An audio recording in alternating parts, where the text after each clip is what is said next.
wanna train the very best. There's no better team. I will battle every day. It's always been our dream. Pokemon! Hello, everybody, and welcome to the D-Pad. I'm Rick. Oh, this mic is like a little too in my face.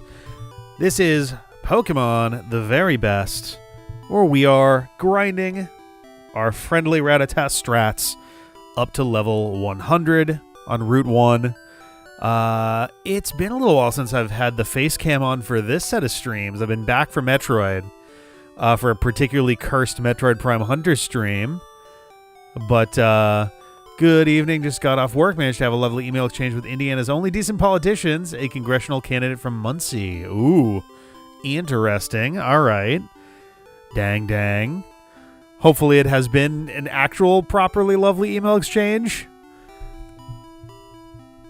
Actually, I'm like forgetting myself. We need to get some things spun up for that question at the very top there. Something just like a piece of dust that just like flew directly in front of my eyes, nice and distractingly. But yeah, we got to figure out what we're going to be doing a poll for tonight for the generational trauma streams. Ooh, are we getting our first? Nope, not quite. But we get to answer something about Gen 9 for Scarlet and Violet. Okay. So what's it going to be there? I've also actually, I need to, you know what? If we hit Fossil, I'll just skip past it because Scarlet and Violet do not have selectable fossils. I think about half of the generations have you make a choice between a fossil. Not all of them do. Even ones that have fossils don't always do it. But so if we spin Fossil, then we'll move on, because I don't think we've done anything for Gen 9 yet. Yeah, we've done nothing for Gen 9. So, what are we gonna do for tonight? Ooh, it's our first nicknaming one. Interesting. Okay, so this one's gonna be a little different from usual, because the way that we've historically done this, I should have figured out a way to make this make sense. Actually, maybe I can pull something up over here, because I do have somewhere in here just a huge list of nickname ideas. But what we'll wind up doing instead, and I guess I can make this vanish now while I update this.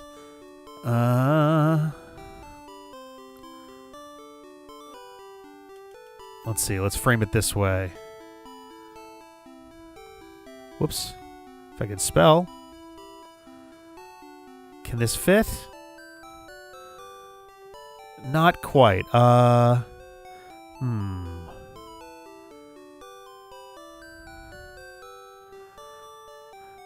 see. How will I make this fit nicely?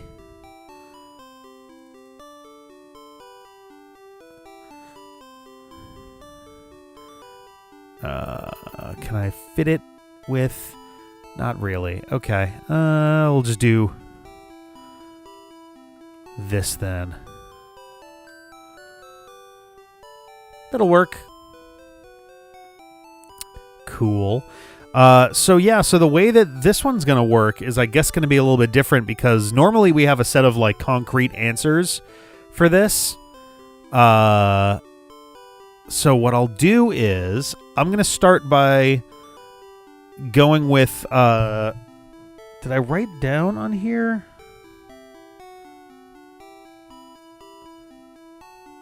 Yeah, I had a couple that, I had a few that I had written down as possibilities, and then I'll just say, there we go. We'll start with this. Because we have, infinite possibilities. We've got a few minutes before the clock. So in VOD, you're not going to see this, but the clock is running from a few minutes before for each of these, just so that I can be more hands-off with it. But from a long list of nickname ideas that I've had written down, we have, some of these are repeats of ones we've done in the past. A lot of them are not, but anagrams, food, Wiki random page, holidays, memes, rhymes, Cockney slang, cocktails, alcohol brands, countries, states, islands, cities, movies, serials, bad movies, actors, mascots, 90s toys, letters, game mechanics, arcade games, Zelda enemies, Sonic enemies, Kirby enemies, Mega Man enemies, Digimon, Smash Fighters, TV shows, Bobs, like literally people whose first name is Bob, bad translation, random letters from viewers, like we did with Yellow, backwards names, misheard names, hashtags, racehorse names, call signs, Disney characters, music, scientific names, sex acts. I don't know why that's in there because for like the sillier ones name wise, video game protagonists, enemies, legendary things from video games, silent letters, rhyming with other Pokemon names. So, for example, Starmander, Charavia. Oh, okay. Those were terrible examples that I wrote down. I don't know what I was thinking there. Sequential starting letters. I don't know what that means. John names, so taking inspiration from how John tends to name his. Real names based on name meanings, so that gets a little etymological there. But anyway, tons of examples, but essentially, you can add whatever you want for these. Oop, let me catch up with these since we have some in there now, and I'll catch up on the chat as well. So I see 100 votes for Wiki Random. All right.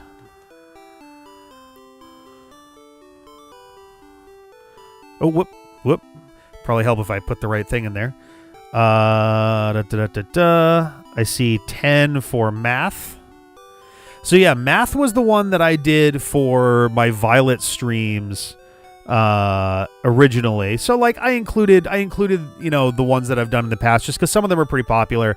The anagram one for Gen 7, I think, wound up being a pretty popular one. But yes, okay, cool. First Pokemon starts with an A, second part starts with a B. That is probably what that is, actually. Yeah, the sequential names. That's actually probably exactly what that is. So, yeah. But cool. All right. So this will be an interesting one. I'm going to keep the keyboard a little closer than normal. Also, since we have one more minute, I will go with... Oh, we got a hype train going. Oh, because of the D points that were spent? That's funny, actually. Whoop whoop, choo choo. I'm gonna do some lights on me to get in the spirit of Scarlet and Violet. We'll go with very red and purple type lights for tonight. Let's do this. I got about 45 seconds before time starts for us. Oh, you know what? I already have a pretty good red and purple setup in my saved things from Shadowthon. It looks more purple than red. Oh, because this light is... If I do that... Oh, that's way too much. No. Go back to that. I think that'll do. I think that works. Alrighty. But we're back into it. About to dive back in. Hype Trains because of subscriptions. Oh, was there sub stuff going on there too? Oh my god, I missed that. Thank you, Joe Body. Thank you, Radar. Holy cow. Dang, 86 months, Joe Body. And 41 for Radar as well. Jeez. Oh, we're in. Whoops. I got the wrong window pulled up. This is all going well. We're suboptimal. What do I do? All right. So my... loose goal for tonight is I would like to get to level 35. We'll see how we do on that front. I don't think it's going to be a short stream, but I don't think it's going to be like a long one either. So we'll just kind of see how things kind of feel as we go here. So we go to build a new chair for my desk. Nice. Very, very cool. Excellent. I was actually watching the Heart Gold video and doing a little picking up earlier as well. Tomorrow morning, I am finally buying tickets for my friend group to watch, the Amazing Digital Circus finale. Yeah. I was actively hanging out at the Dublin airport when I saw the news about that, which wouldn't have normally been a problem, except that Fandango doesn't work in Ireland. Fortunately, I left TeamViewer on my PC just in case there was something to check in on, or if I wanted to, if there was like so much time at one point that I could like poke in and like have it run something. So I remotely logged into my computer at home in order to buy tickets here because I couldn't buy tickets where I actively was. So I got Sarah and I some tickets for that, and I preemptively bought 2 tickets because, like, I had not actually shown it to Sarah at the time. And so it was a little bit of a gamble. But also, in the absolute worst case, the very worst case is just that we don't use the tickets at all. But the second worst case would have been if Sarah was just not into it, and then maybe someone else can go too, or I go myself or something. But I wound up showing it to her, and she liked it, and so she's down as well. Hopefully it's not a... I worry sometimes about theatrical experiences for like internet-based stuff sometimes. So hopefully it'll be fine. But you never really know. Let's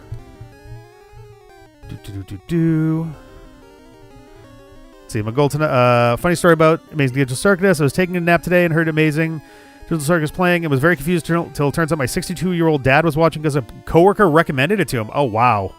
Holy cow. Just pointing out Radar might have changed his mind, by the way. Oh, wait, what? I don't know if I missed something there. Most major cities are super sold out by now. Even South Bend has like 5 seats left. Dang. I know that they extended the run from what originally was just, it was going to be, I think, a 4-day engagement. And then that shit sold out so fast that I think it got extended to a full week. Oh, because the Notre Dame students, yeah. Notre Dame, France. Notre Dame is the college. But yeah, that does not super surprise me at all. So now I feel like I'm leaning way forward. Why can I not find a good, like, comfy position? There we go. Zoop. So how do you make these votes work? So these ones are essentially, if you wanna add anything, you feel free to vote for literally any type of scheme you want. Am I coming in super hot? I'm sorry. I just realized I'm not at streaming volume. Let's see if that's a little better. That's way better. Oh my god. Sorry. Sorry I was coming in so hot for a second there. I forgot that I turned up the volume when I was doing when I was doing the Grand Champion Tournament video recording. Oops.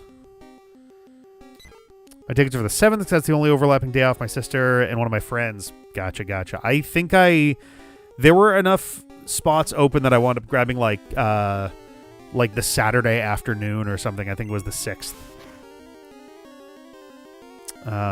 When I select the points option, how do I like choose an option? Oh, you don't. You say it in chat. I don't believe that there is any way to attach it to the D points thing. My bad. I thought you were talking about for this poll specifically because we're doing it in a kind of different way. So the nicknames one is going to be very, DIY. If you like one of the options that's there, then you can indicate you want to vote for that, and if not, then you can add one in. And I'll be using my best judgment for some of those as well. Okay, cool. 100 for sequential letters. Let me add that real quick.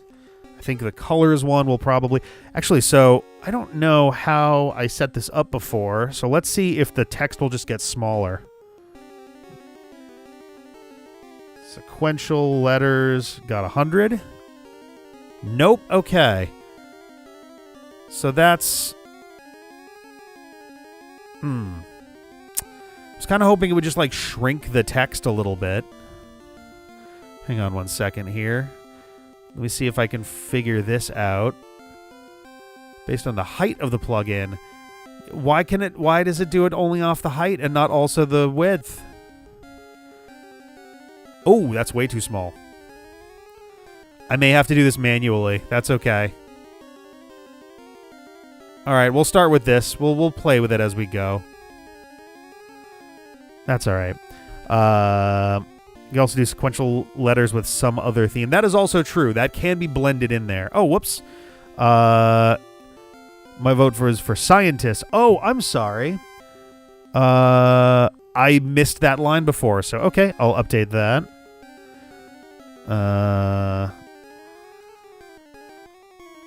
So scientist is now at 20. Let me tweak this again. Kind of wish this would like go to 2 lines or something, but I'll take it as it comes. Just gradually overlay all the votes over the... Yeah, no kidding, right? Ah, man. That's okay. One of these days, someone will just do this with a blindfold on. May add more. I need to decide. I got 1.2 million points in the fuck else am I going to use them for? That was kind of one of the reasons that I set up the polls this way. I knew there was going to be a shitload of stuff to have polls for. And, oh no, did it do the thing? Okay, hang on a second. Let me try something here. Genuinely, I think the reason that it does this is because this MacBook is getting, like, overloaded with stuff. I'm hoping at some point, but I've talked about this for a while, I'm hoping at some point to replace our audio MacBook with a different solution. There we go. With a different solution. Yeah,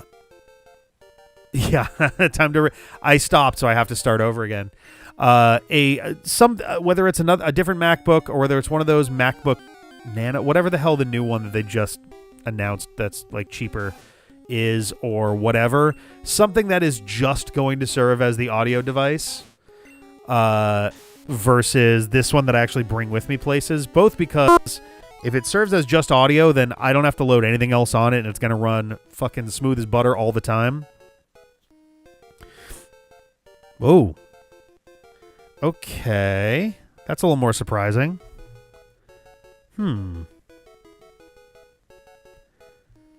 Doubly because, like, there's very little actually running at this point. Let me close a few more things. We'll close Discord as well. Why not? There's basically nothing else running on here now, so okie dokie. Yeah, oh, the little teeny tiny MacBook thing. I saw that and I was like, other than the fact that I have a MacBook because it just happens to interface well with our tech, it's the first time I've looked at one of those and gone, ooh, I could actually see some use out of that.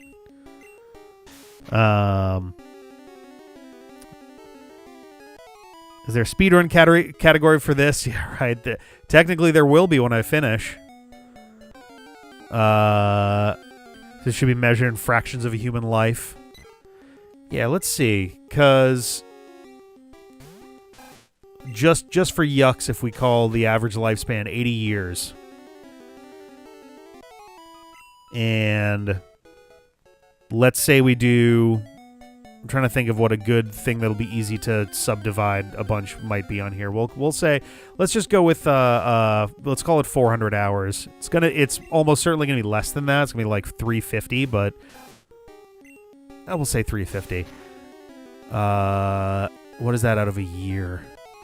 Well, so I definitely didn't go through a rent phase at some point. So I definitely don't have the number of minutes in a year stapled to my brain for all time.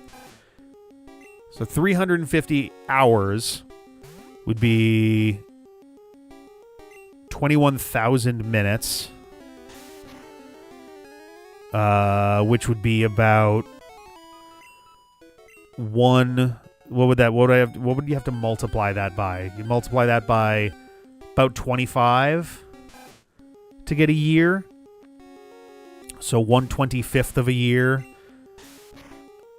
25 times 80 is about 2,000. So about 1/2000th of a human life. Sounds about right. 0.0005 or 0.05%. So there you go. Oh, that's a good point. Yeah, hours. So 350 hours is just a little over 2 weeks, which itself is also about 1/25th of a year.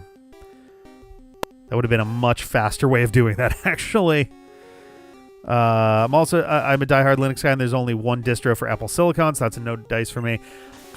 There's a part of me that would like to get into Linux, but it's the same to me as with Mastodon, as like a social media situation where it's like I take 1.5 steps into it and my brain just turns to static fog, and I'm just like, this is like just a little too much for me to want to deal with.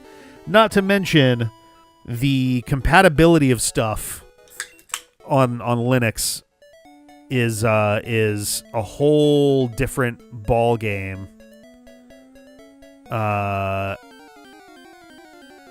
And to the point where you basically just have alternate versions of programs for everything, but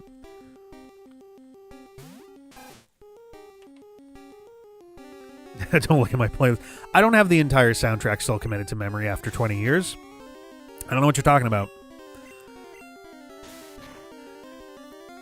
I didn't obsess over getting some complete dog shit studio apartment in my college town at one point and narrowly avoided committing to that for a long-term thing after college, thank God, because of rent. No.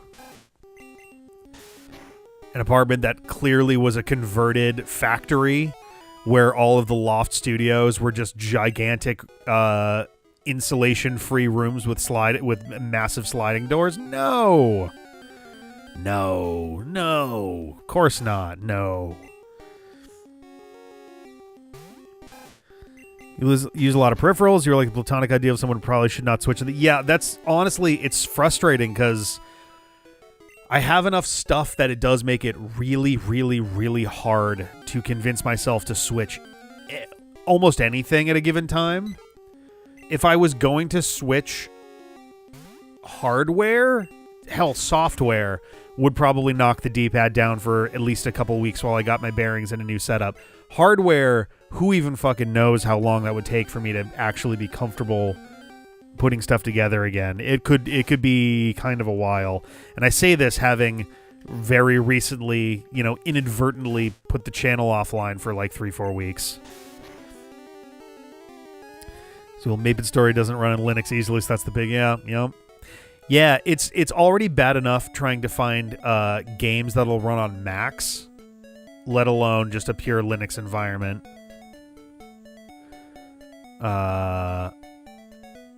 Granted, I do very little gaming on the MacBook itself. I usually stick to just consoles. I don't even do PC gaming all that much, but I do have the PC and I've got Steam on there and all that. Dang, it's really doing it a lot tonight. What the fuck? Sorry, y'all. I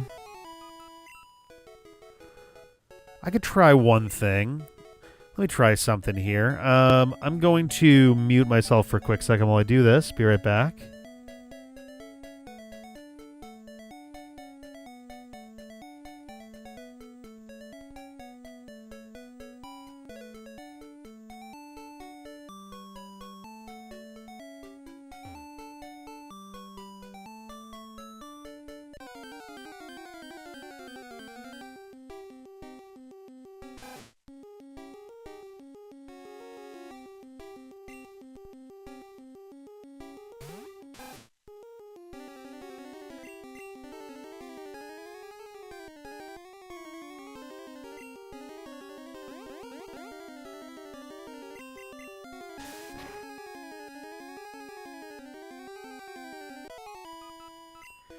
Let's see how this goes. Man, we've been getting hit by a lot of these fucking bots lately.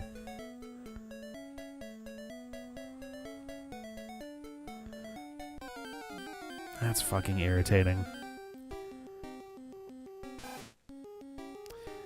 Local high school in my town is putting on a performance of Fame Junior. Past sign feels a bit to me like they put on Spring Awakening Junior. Yeah, Spring Awakening might be a little bit further down the line than that, but yeah, Fame Junior seems like an odd choice. It'd be like Avenue Q Junior or something. Yeah, best viewers may not be... I was thinking best viewers might be a decent one to grab for that. I suppose my worry would be if it catches someone saying, you got the best viewers, which doesn't exactly happen often. Not because you aren't great, but...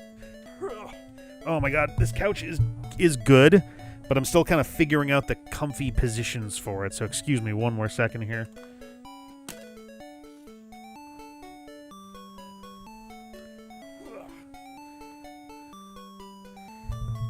There we go. Well, I know The Simpsons did a oh my god, a Planet of the Apes musical joke forever and ever ago. We get the Dr. Zaius song, which going with it's wild. That whole thing is just hilarious. Of like a Planet of the Apes musical, and they're doing essentially a send up to Amadeus, a like German electronic rock track inspired by, made for the movie. It's like a whole fucking thing, but almost all the ones I've seen have been... Yeah, I have seen a bunch of that too. Yeah, from chimpanzee to chimpanzee. Oh, man. Okay. Oop. Here we go. We're settling in now. We're settling in.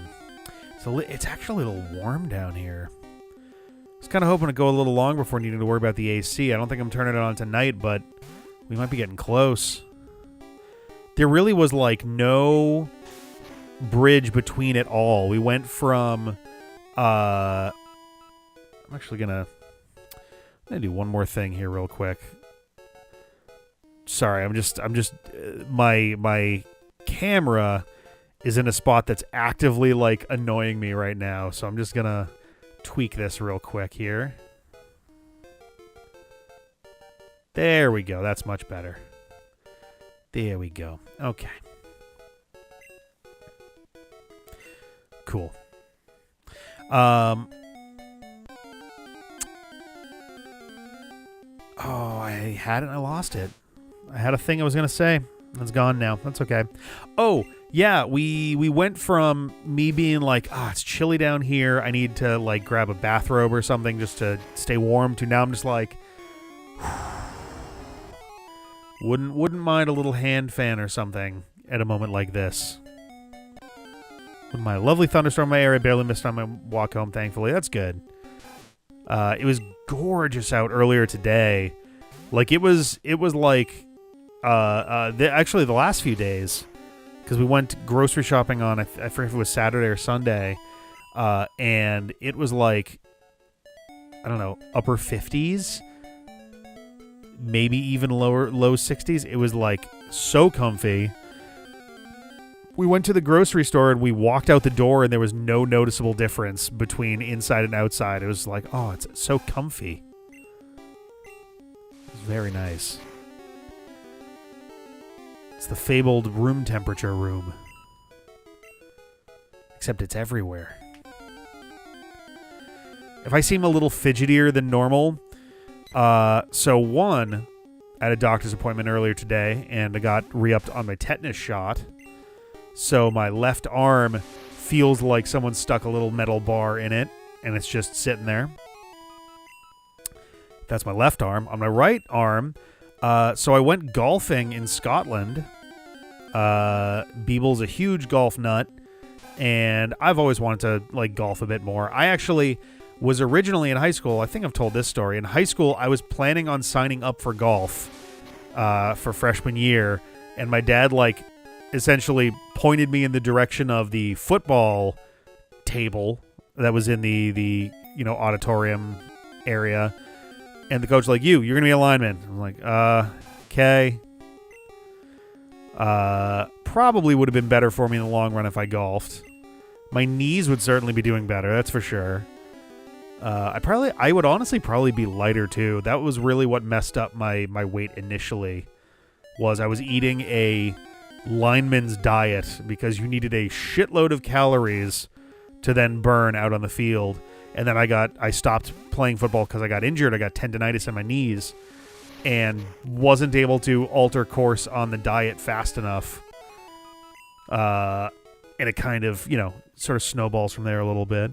But I had never played a full round of golf until I did it 2 weeks ago in Scotland on a golf course in Edinburgh at the oldest golf, not the oldest golf course, but maybe the oldest, I forgot the term they used for it.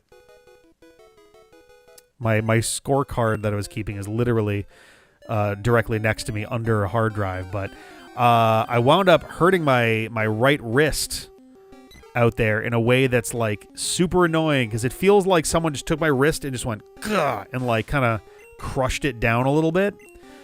So it just feels like sore and fidgety and like the tendons are kind of irritated with me. I asked my doctor about it and it's like, oh yeah, it's probably something tendinopathy.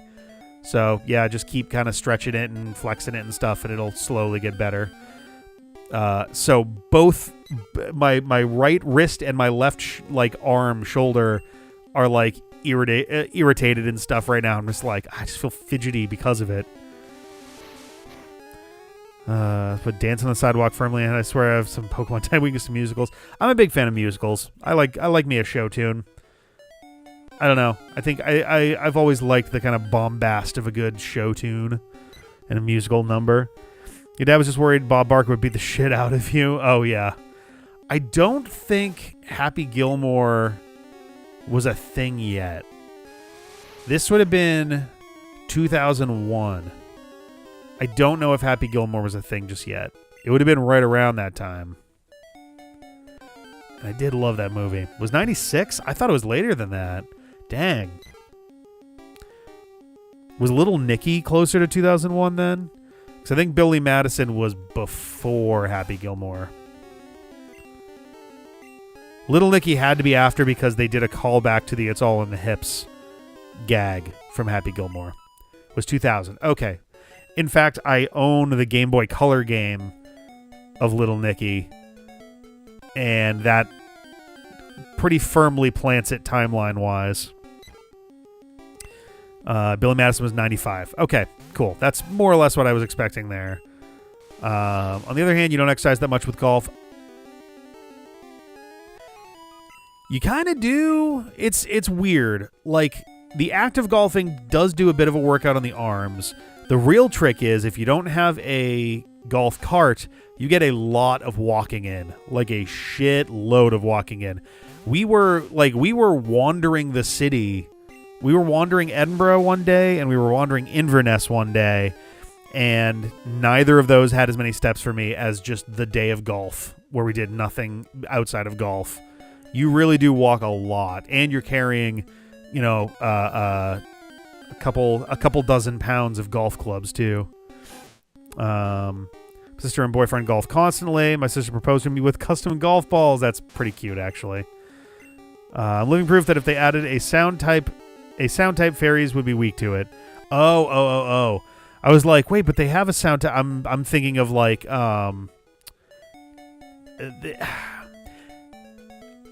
there's so many little like micro mechanics that Pokemon has over time. The sound mechanics are fascinating to me because like they've put a lot of effort into, not a ton, but like they've put a decent amount of effort into like crafting how sound works in Pokemon, between like such and such moves are sound moves, such and such abilities are sound-based abilities. These ones nullify sound abilities. These ones do this during sound a bit. Like, it's its own little, thing going on there. But Pokemon musicals are intrinsically connected via Andrew Rannells. I don't know who Andrew Rannells is, or Rannells. I think sound could have been mechanically solid type to add around Gen 4, but now that Fairy is a thing, it really shouldn't. Yeah. I'd be really curious to see how sound winds up would work with a few of these. I could see some interesting, like me, if I was creating a new Pokemon type, I would start by building resistances and weaknesses and immunities based off of real world kind of interfaces, I guess, with those combinations. And then I would move to kind of stabilizing and balancing from there. Like water, for example, I would say that water would be resistant to sound because sound as a oh god, I can't think of the word. I mean, technically speaking, when you start talking about like sound waves, I guess medium, either as a medium or it conducts it super well, ground and rock resist. That's so I thought sound. No, I guess that's true. I guess like I was gonna say I thought that sound had a harder time traveling through water, but I guess that's not so true. I think light has a harder time traveling through water.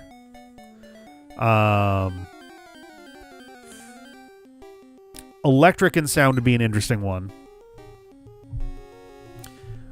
I don't know how they would interact with each other at all, but there would have to be something. I don't think either of them would really be... I could see sound being weak to electric, just because it is possible to over juice like speakers and stuff. You can make them peak and all that. Humans can't hear while underwater. That's because we're not made to. Okay, all right, that's fair. Maybe that's what I'm thinking more then. Because I'm like, I could have sworn that water tends to dampen, the propagation of sound, but tell light has a hard time by water through water by looking. That is true. Andrew Reynolds starred in the Book of Mormon, has been in a ton of other musicals, including Hamilton. Okay. And a theater viewer working for 4Kids as a voice actor and being James in Pokémon the musical. Ah. Interesting. All right. That's a fun bit of connection there, yeah.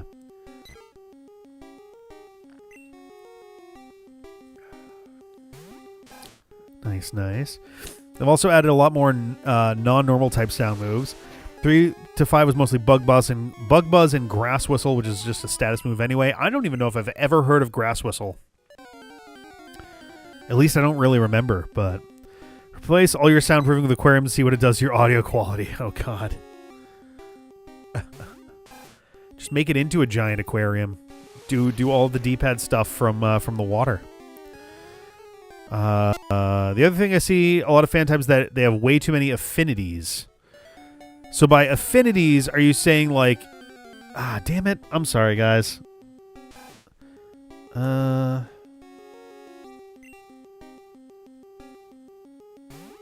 see if I can figure out what's like running on the computer there. It's about every type is neutral to like 2/3 to 3/4 of types. I mean, yeah. Yeah, I think people forget that an average Pokemon type tends to have like 3 to 5 types that it tends to interact with in regard to like weaknesses and resistances and stuff. I guess 3 to 5 each, somewhere in there. They skew one way or the other. But yeah, like 3 or 4 is probably the sweet spot each. Grass Whistle is grass type Sing. Oh, that's interesting. That is not what I would have expected out of Grass Whistle. Grass Whistle puts you to sleep? Huh. Because Sing puts you to sleep right away, and Yawn takes a turn, right? That's how that one works. And Hypnosis also is right away. If you're making sound type, just give it like 3 strengths and 3 weaknesses, and you're probably fine. Yeah. 55% chance of sleep status. Move exactly like Sing. Okay. All right. That makes more sense. Got dexited because literally who cares? Yeah, I think especially when it comes to redundant moves, I don't have a huge problem with that because there are a lot of redundant is maybe not the right word, but duplicates for sure. Hey, Sea Dude. Hello. Fairy is weak to poison and steel, strong against dragon, dark, and fighting. Yeah. And it resists dark and fighting and is immune to dragon, which usually there's a certain amount of parity with that too.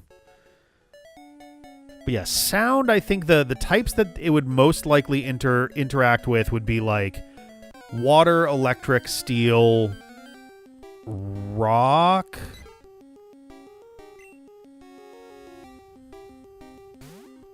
I could see an argument for ghost.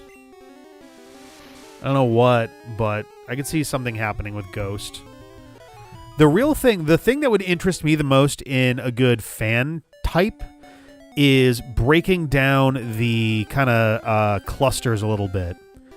I know it's not as bad as it used to be, but it does kind of feel sometimes like the Pokemon types are kind of cordoned off into little clusters, thanks to like their cycles of like weaknesses and things. So like you've got kind of your base elements of like fire, water, grass, and electric. Electric less so, but fire, water, grass, kind of hovers in its own spot. Ice is kind of over there as well. You've got your like psychic, ghost, fighting, dark cluster as well. Fairy and dragon kind of float around a little bit. It's not like it's not a terrible setup, like it's not the end of the world or anything, but something that like affects one of those base elements, affects one of the like psychic, fighting, ghost, dark zone elements, one that affects ice or flying or something, or bug. Might be kind of nice too. I don't know. Sound should be weak to bug. Interesting. Why do you think sound should be weak to bug? Especially, I could see, not a ton, but I could at least see a few bugs specifically having sound-type stuff going on. I mean, like, Kricketot and Kricketune seem like real easy shoo-ins on that front. Something's got to be weak to bug. That's true. Is it just Dark and Psychic?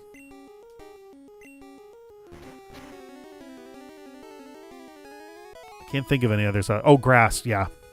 That's right. Yeah. So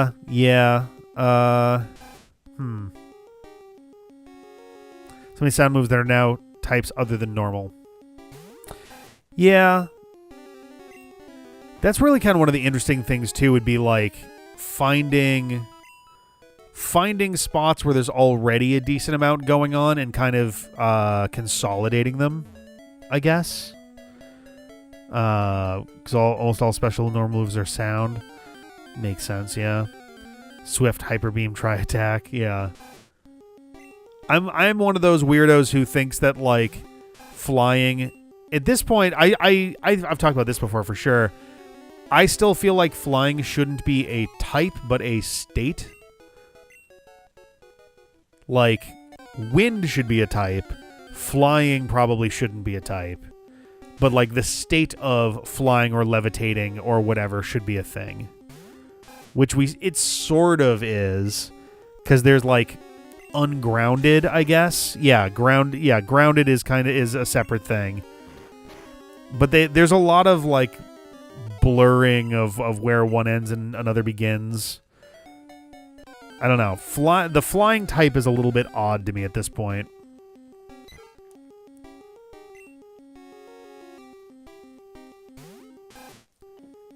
Especially because you've got combinations of definitively wind type things, like, whirlwind or what have you. But then you've got other ones that are decidedly like bird type things, like Peck and Brave Bird. And like bird type things being good against bug makes perfect sense, but wind type things being good against bug makes less sense to me.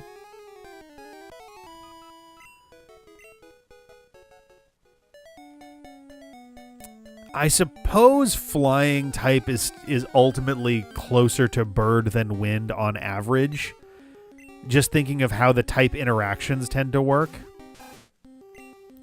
The highest level of complication that I think any game should have. Yeah, I think it really can't stand to get much more complicated. One of the best things that could have happened for the Pokemon trading card game was only giving it half of the types and just being like, I don't know, man, you figure it out.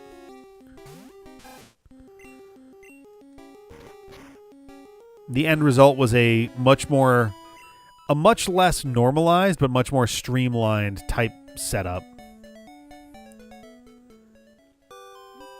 I think if they were to redo the type chart, every Pokemon would be dual typed, and every type would be power types like Ice, Poison, Physical, and Taxon types like Bug. Oh, I see what you mean. Yeah. I could see that being a thing. That'd be an interesting way to kind of change that around a little bit.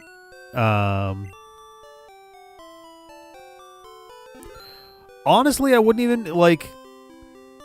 I could see there being arguments for the taxonomical type ones, going further than the existing, like, bug dragon and even bird type things, where you could have, like, a mammal type in there, and the idea being that if you're thinking more in terms of, like, hairy creatures that are resilient to cold and heat, maybe fire and ice do less to them or something, Those are other things you don't need separate ground rock, bug grass, sometimes even water ice types. Yeah, Mega Man is a good example of a case where water and ice tend to be blended together, especially in Battle Network and Star Force. Ground and rock is almost 100% of the time the same element in every other RPG setup. Grass is an interesting one because I feel like grass, in the same way that flying could probably be separated into bird and wind, grass could definitely be separated into earth and wood. There's definitely instances where there's parts of grass type that feel spiritually a little closer to like ground type, and other times where it feels a little closer to literal grass or even bug type stuff. There are no earth grass moves. I mean, not in the sense of like dirt earth, but like I would say the drain moves are a good example of one that's not really grassy. It's a little more, I don't know, nature-y? I don't know. Woodhammer would probably be more wood than earth if we were separating it into... I would say...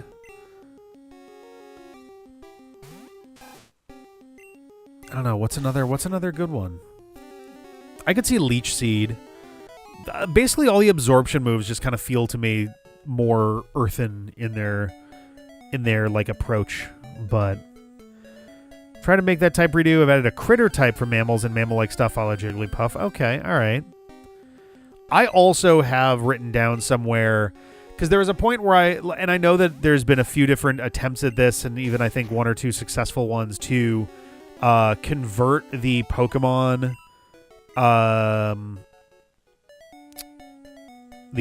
system, we'll say, to a like tabletop D20 style. And I kind of got into it at one point of like, okay, these types are now elements. Or like fire, water, electric. Like these are now elements because they're more like druidic elemental essences type things. But then you also have more material things, and that's where you get into like rock to a certain extent, but like steel or what have you. And then other ones are more affinities, so like ghost and psychic and dark were getting modified to be more affinity based. And it wasn't 1-to-1 either. It wasn't like, oh, all the types are represented in XYZ way. Some of them were getting converted out entirely. I'd have to look it up because I don't remember. I think I've got it on the MacBook in a... I'm trying to remember the name of the... It's not... what is it called? Obsidian. One of the wiki-like local app type things that I played around with for a while. Grass is closer to bug than ground. Like basically every bulky grass type gets Pollen Puff, which is a bug move.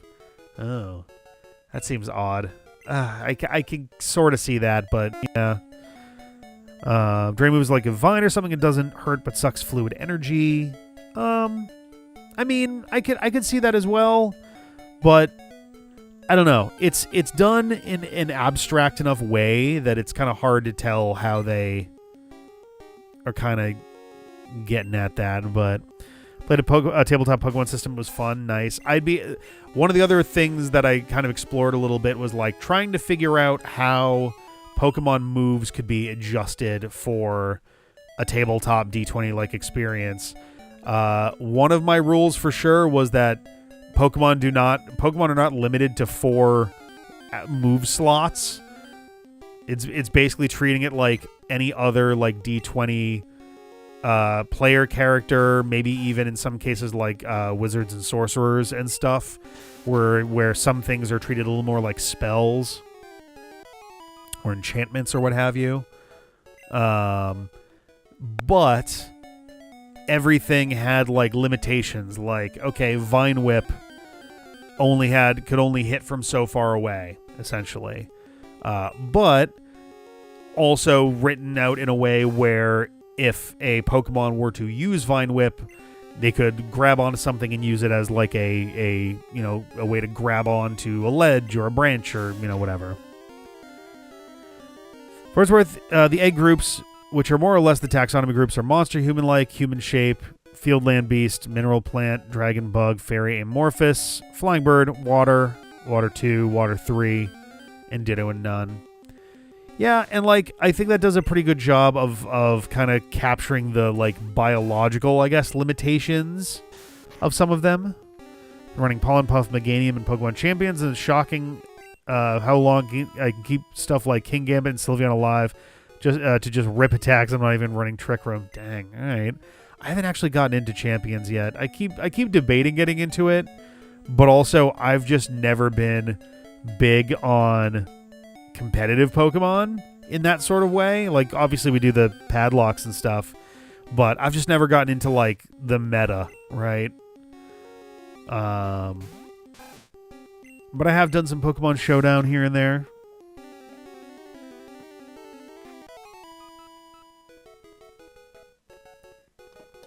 Yeah, ZA, they definitely had to figure out how... Honestly, ZA, like... I know there's a lot of folks that are not super happy with it, not very impressed with it, which I totally do get. But the stuff that they spent time on this time around, I'm very happy that they did. Because, like, yeah, just, like, making moves work in that system, every single move had to be rethought to some degree or another, you know? Meganium is back in 2026. You love to see it. If you have Pokemon Home, it's really easy to get into and get good. Free to play is a little harder to get situated in. All right, we do have Pokemon Home. Its Mega's ability is insane. So all right, neat. Mega Meganium is genuinely a good alternative or backup to Mega Tyranitar or Sand. On Sand teams. All right. Oh, hey, we have, that means also, it didn't even occur to me. Now we have 2 Mega Megas. Sorry, not Mega Megas. We had a Mega Man with Mega Man Ectric, and now we have Mega Meganium. Mega Meganium. I have had Karma Chameleon stuck in my head for weeks now. Does Mega Soul make it not take sand damage too? Oh, yeah. My Soul can be a real pain sometimes.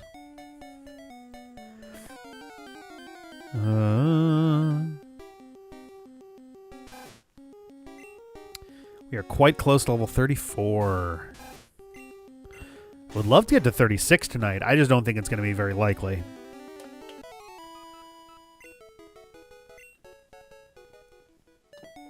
Also, damn, this series is cursed. Every time I have sat down to start this, it has been a day where I've been like on another level of like wiped out energy wise. Doesn't negate sand damage, but Meganium does not mind the chip that much. All right, it's like a sunny day without actually setting sunny day. Oh, neat. All right.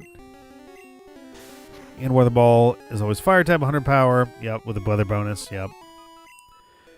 What was I thinking of recently with... There was something that I was thinking of recently that involved cast form.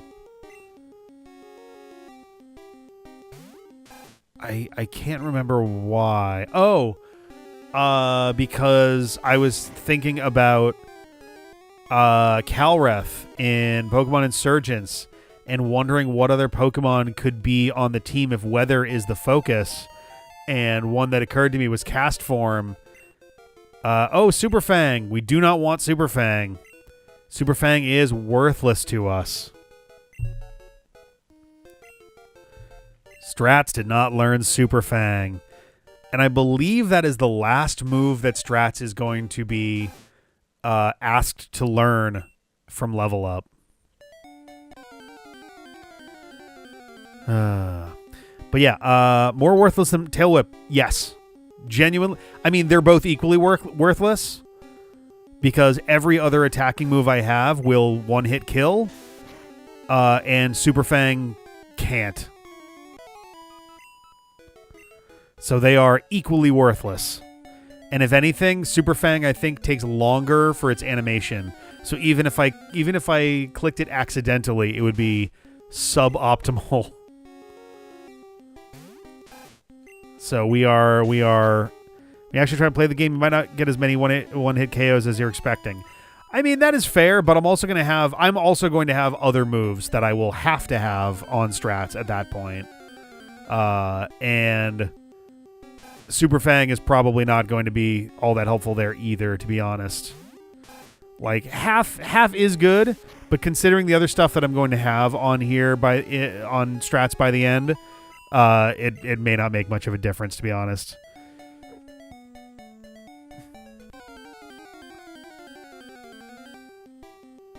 I'm trying to remember how hard the level scale winds up messing with things later on, to be honest. I don't remember, but can learn Strength without evolving. I'm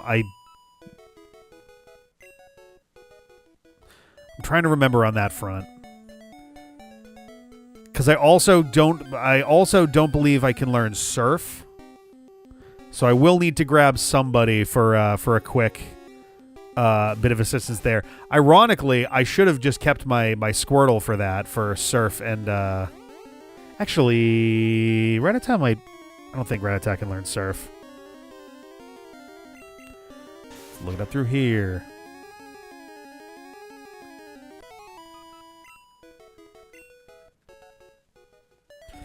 Gets no HMs in in Red, Blue, Yellow. Yeah, so that will make that'll make at least Blaine pretty much require us to grab somebody else. And then Strength. What do we actually need Strength for?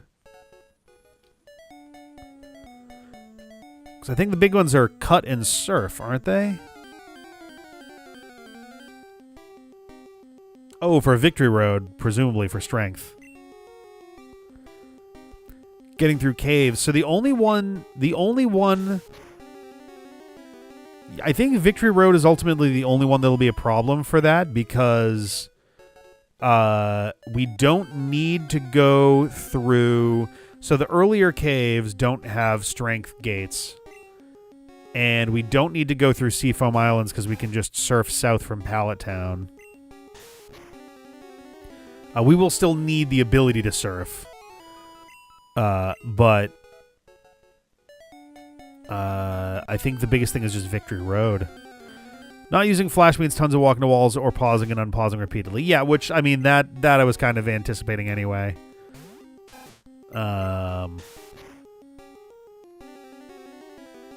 But yeah. Yeah, I should have kept my Squirtle handy. I realized that was a silly thing to have done there. You want to surf south from Pallet Town without a flyer. I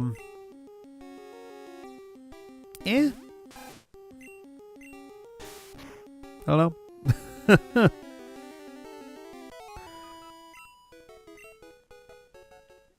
Like, I'll have to surf either way, right? So, how will Strats affect the Calreth run back? Oh, God, Calreth. That was a real bummer, because I was so excited about so much about the start of that fight. I was so jazzed up. I knocked out the Mega Politoed right away. And then everything just stopped. It was very disappointing.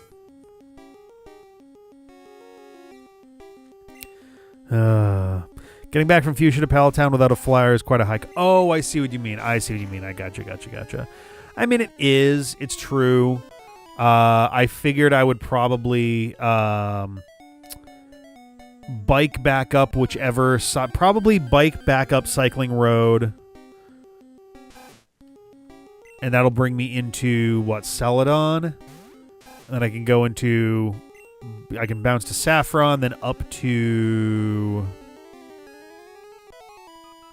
Cerulean, right? And then it's just, like, backtracking from there, which honestly isn't too bad if I've cleared out all the trainers, which I will. Oh, no, the actual strength of my body snapped the wheels in. Oof.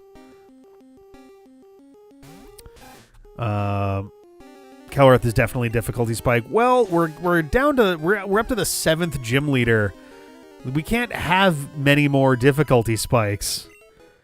Like, the game's almost over, you know? Shortest route is Cycling Road, Celadon, Saffron, Vermilion, Diglett's Cave, Viridian, Forest Palette. Yeah, that sounds all right. Mount Moon is one way, right? Oh, that's true. That is a good point, yeah. But yeah, so in that case, yeah, it would be over to Vermilion, then Diglett's Cave, back to Route 2, and then we're back from there.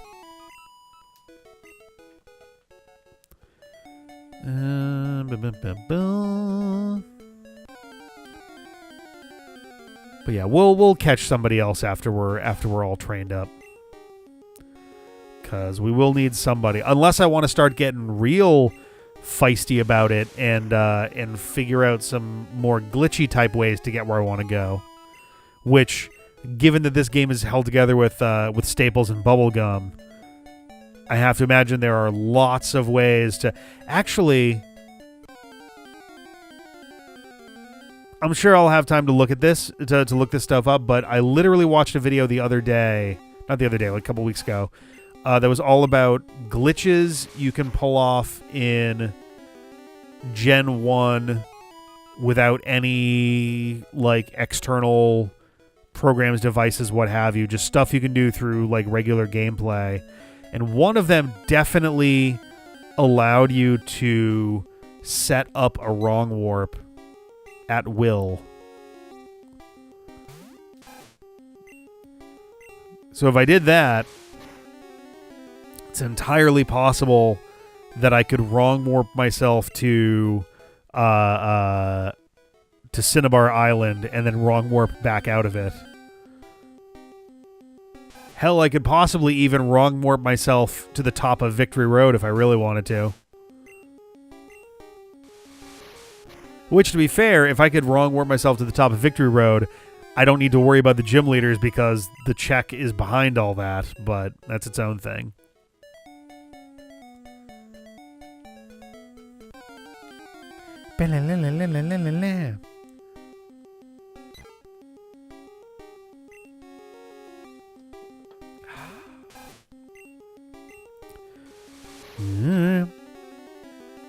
Trying to teach it cut and strength and trade it back.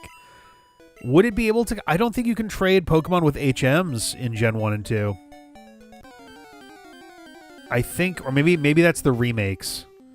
I know there's a weird restriction about HMs in some of these games. Because that was preventing me from getting some Pokemon transferred up through into Pokemon Home at one point. Was that between like Gen 3 and 4 or something, it got really finicky about which moves could be on there. I can't know any Gen 2 moves, though. Yeah, that I did know about. But, okay. Maybe I think I am thinking about the remakes then. Because I want to say Pokemon Fire Red and Leaf Green, you couldn't transfer to Pokemon Diamond, Pearl, and Platinum if they had HMs or something. Because they realize you can soft lock that way. Ah, I see. Gen 3 and 4 that do that. Okay, yeah.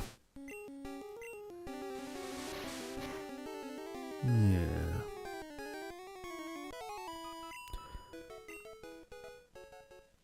Doopy-doopy-doo. But yeah, even with cut and strength, which does help a lot, it still doesn't allow me to get to Cinnabar Island without a glitch.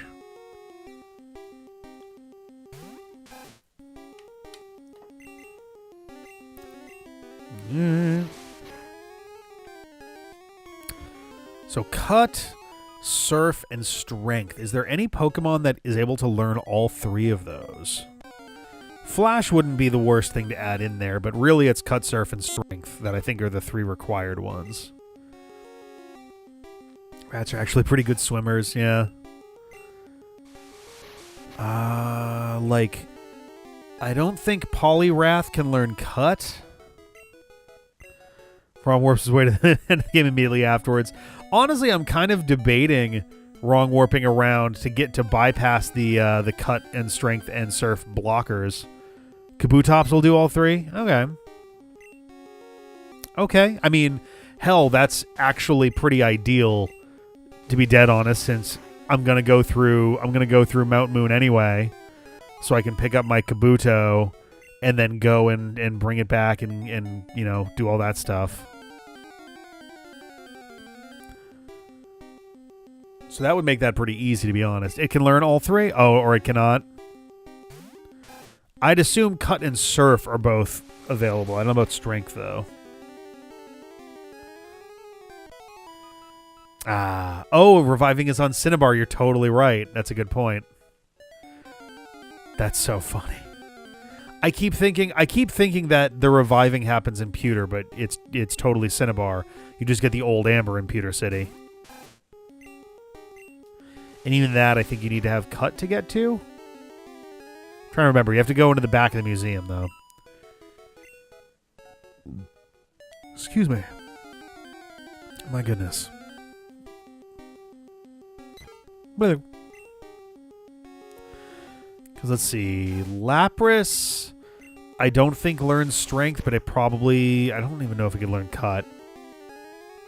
Stadium with your Rattata. You had a free 1 in 8 chance at a Kabuto.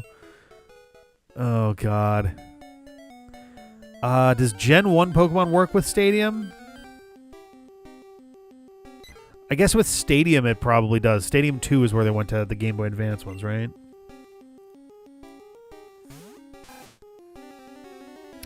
Lapras gets strength, but not... It gets strength. That's interesting. Stadium 2 is Gen 2. Was it? For some reason I thought, yeah, I guess that makes sense. Yeah. That's fair. I forget, did the Japanese, like, I guess it's sort of a similar situation to Animal Crossing, where Japan got an exclusive one first before making one overseas. Yeah, I was literally about to say, Pokemon Stadium... It's called Pokemon Stadium 2 in Japan because they had a Pokemon Stadium that came before that was like 20-ish Pokemon or something like that. And it was just like the fully evolved ones, I think.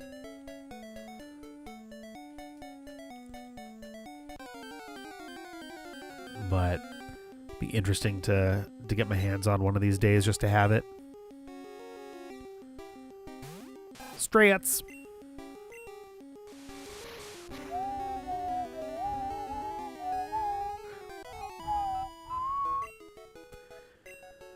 Alright.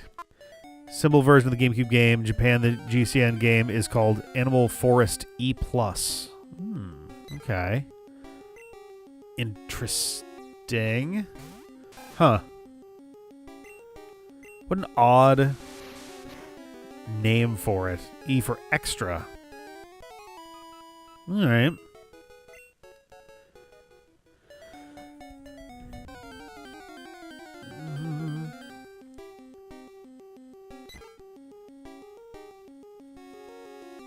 I was under the assumption original Animal Crossing was a little more distinct from the one that we wound up with and that they got on the GameCube as well.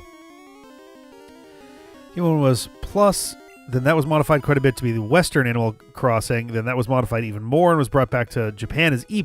Oh, God. So they had the original N64 version, Animal Forest, then they had Animal Forest Plus. Then that came to the States as Animal Crossing, that got improved again. Version 3, we'll call it, as Animal Crossing in the West, and then they improved that one some more for version 4 as Animal Forest E+ in Japan. What a weird life cycle. Excuse me, my God. Oh, a disk drive version. Okay, that makes a little more sense. That makes a little bit more sense. New funky mode. Featuring Dante from the Devil May Cry series.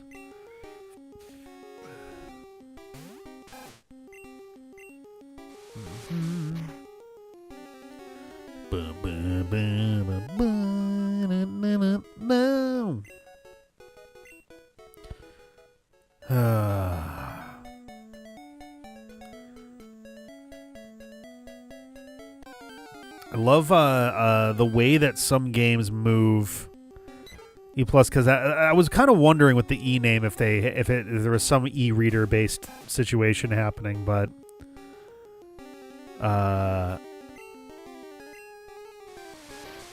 because actually, yeah, no, come to think of it though, wasn't there some e-reader stuff you could do? Didn't they have something that let you like pull in the like retro games through an e-reader connected type thing or something? Or am I completely insane? E-reader Plus exclusive to Japan that released alongside the game. Okay, yeah. Is there any single game that has a weirder relation to localization than the original Animal Crossing? I wouldn't say weirder, but I would say similarly weird. There's a few I could think of. One being the original Kingdom Hearts, which has now had like 5 different versions released. Similarly, Square Enix was really weird about, or Squaresoft / Square Enix were really weird about this. Because Final Fantasy X, I want to say, also had like a bunch of different versions where it kept getting like localized and relocalized, like back and stuff. Crazy Castle series is an obvious case, at least with licensing. And then Wonder Boy, absolutely, because then you've got stuff like Adventure Island kind of spinning off from that because of localized stuff. Not to mention weird rebranding things like Dynastic Hero. I think Chrono Cross is also pretty weird. That I'm less familiar with. I'm not very familiar with how Chrono Cross worked on a localization international side of things. Ugh. It'd be easier for me to shift my weight, but my wrist is like so upset right now that just like shifting there makes it up like angry.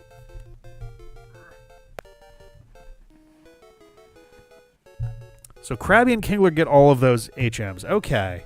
So here's question number 2.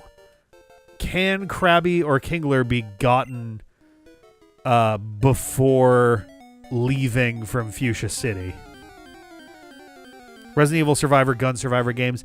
Yeah, I mean, that's another one where it's like licensing almost, where like it's more of a spiritual series than a real one, considering there's just like a full-blown non-Resident Evil game in the mix. Yes, okay. They're not... Krabby isn't a Safari Zone catch, is it? I would have to imagine that I could either like Super Rod or Good Rod or Super Rod or well, I can't surf without him, but Capcom owns Dino Crisis 2. Not licensing, but branding, I guess, is maybe the better word for it.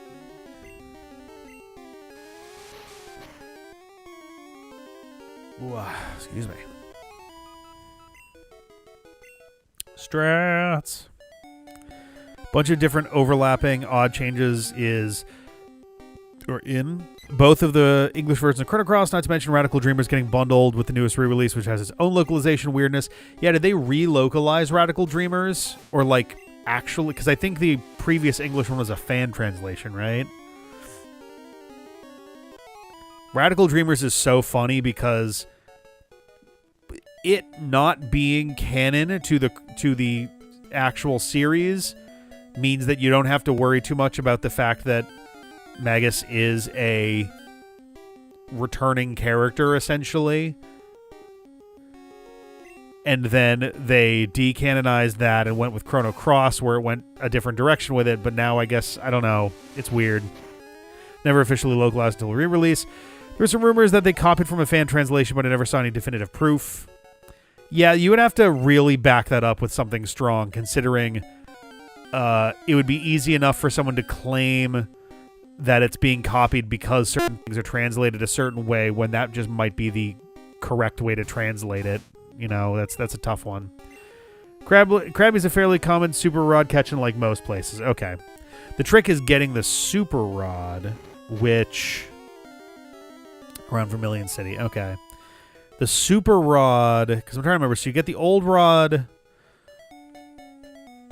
you get the old rod from a guy in a house, I think, right? And then the good rod you get from a fisherman on the East Coast. Oh, is that the super rod then? Okay. I was thinking good rod was like route, what, 14-ish? Something like that? 13, 12? I was the first person to translate onsen as spa. Anyone else who does so copy me. Oh, God. The game's opening text is in Chrono Cross in a late game dungeon as well, and the fans' translation copied that. Yeah. We gotta replay Sonic 1 8-bit. I don't know. Nobody was remembering that that Bridge Zone was a zone in Sonic the Hedgehog during U Game, so its own whole thing there. The good rod is super missable. The super rod is only good missable. Yeah. Where is the good rod then? Because the old rod, I think, was from, like, you talked to a guy in Cerulean City, I think? Good rod is in Fuchsia. Okay. Damn, is it really, like, going nuts on that? I'm sorry. I don't know why. I don't know why it's acting up like that. Hang on a sec here.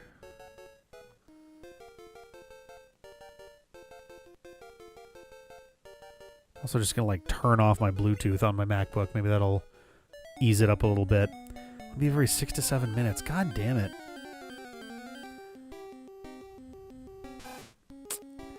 That ain't good. I wish I knew what was causing that. I have no idea. I don't even know if it's the MacBook. I keep suspecting it's the MacBook, but I really don't have any way to know. Strats is squeaky, yeah.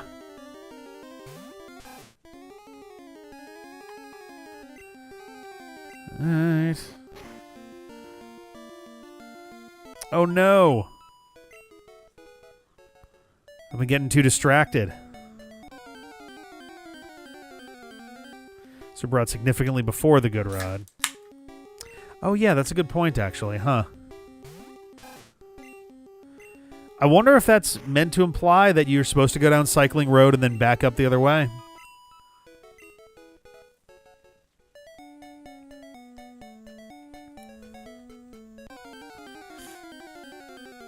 Blah, blah, blah.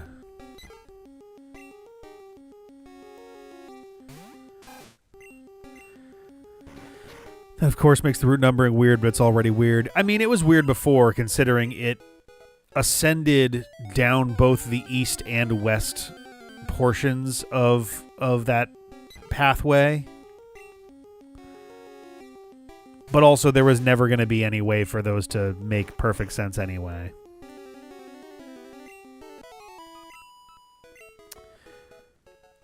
Alright.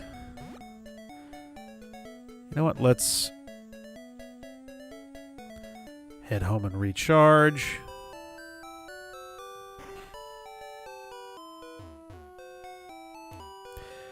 I like to come back a little before Hyperfang runs out since it has the highest miss rate.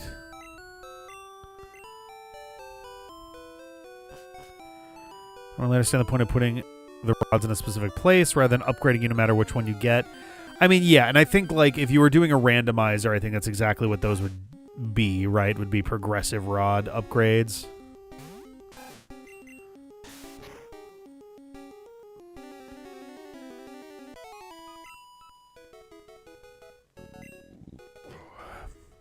It's a deep guttural one there. Sometimes still want the lower ones. Yeah, I mean it does change the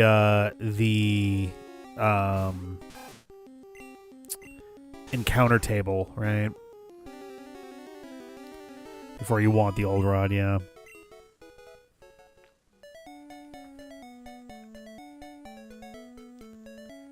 Progressive on my run till I upgrade.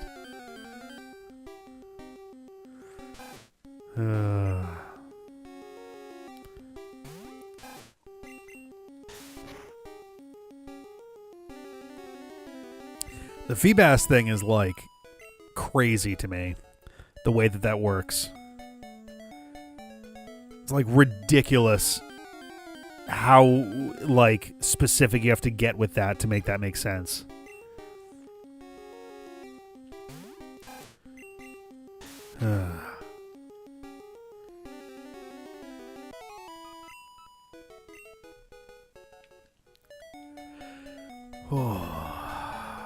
This is too common nowadays.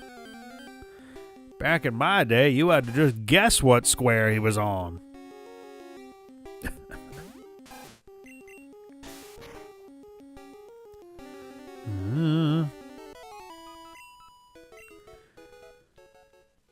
Alrighty, whoop.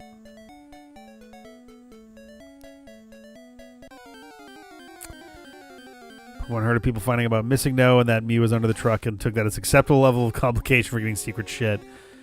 Yeah. I mean, even nowadays, there's a few like evolutions and things that are like weirdly cryptic, where you essentially just have to look up how to make it work. Yeah. Keeping Feebas that way in the remakes. Sorry, something just flew by me, but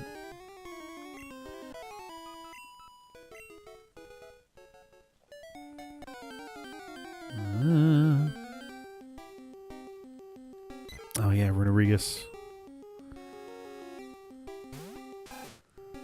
Gen 3 and 4 Reggie puzzles to the Gen 8 ones.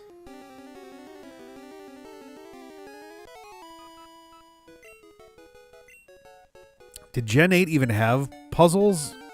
I thought the new Ramanos Park thing just went like, yeah, here you go. You found enough Game Boy Advance cartridges underground. Oh. Gotcha. Sword and Shield. I don't even remember. Was that a Crown Tundra thing, or was that in main game? It's been so long since we've even touched it at all. Crown Tundra. Okay, so stuff that we never got to then. Gotcha.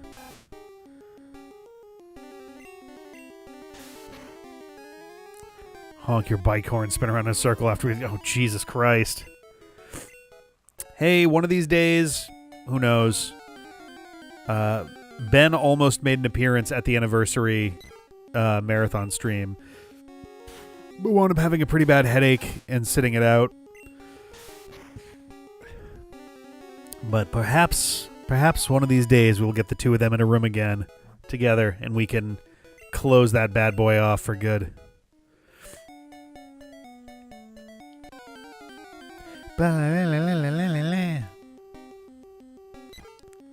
Bling. But a croissantless Hot Pocket.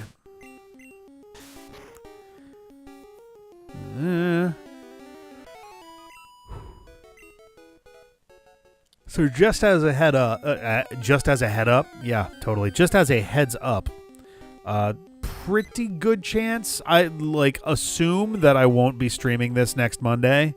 I'm not going to be streaming anything else. I'm just not going to be in a state to be streaming. More than likely, there's like a 1% chance that I actually am feeling up and ready to stream stuff and just have the energy for it. But I'm willing to bet that will not be the case. I'm having some medical stuff done that will involve anesthesia and being knocked out for a bit. So and it's going to be like a late afternoon thing, so I'm probably not going to be in streaming shape by the time the evening tonight comes around. So odds are we will not be doing this next Monday. All things are either dogs or pork. Oh, God.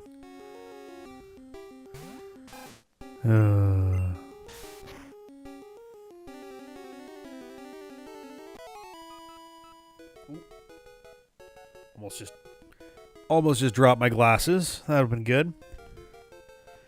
Anesthesia. Isn't that the Disney movie about mops? Yeah. That's the one. That's the prequel to the Bartok movie. It's Anesthesia.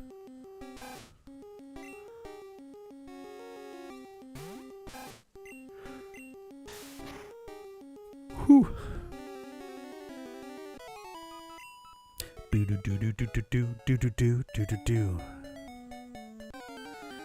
I would put on the Snorlax onesie for a ye olde Pokemon stream, but if I put that thing on, I would have passed out already. I would be 100% asleep. I'm throwing back caffeine real hard right now to keep this engine going. The only sequel Don Bluth ever directed, really? I honestly didn't even realize that he directed that one. I haven't seen it. I think Sarah has, but I have not. And I didn't realize that Don Bluth was involved at all. I would have figured that he wouldn't have bothered with that.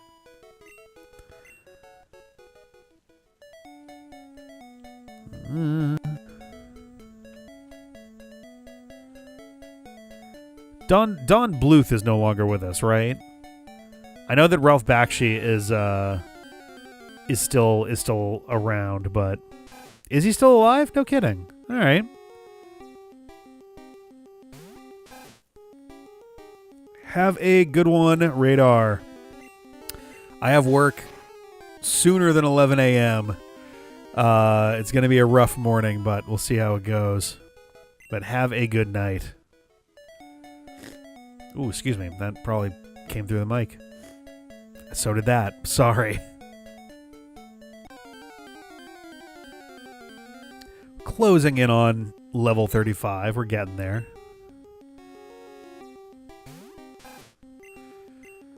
Alright. I think we'll probably be able to get to level 36. We'll see. We'll see. See how things are looking. Alright.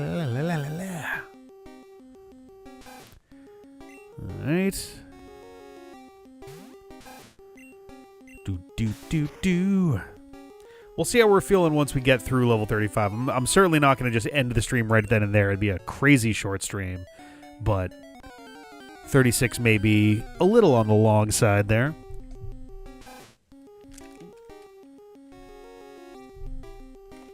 Controller got stuck. Related to Mitt Romney. Okay. Interesting.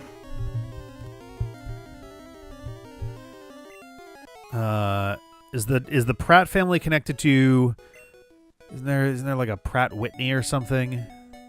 Like, company?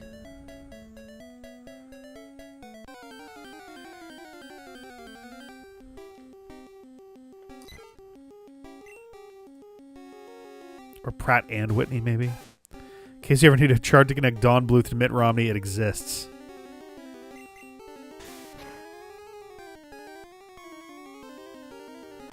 Whoa. Okay. Yeah, there's a lot going on in there.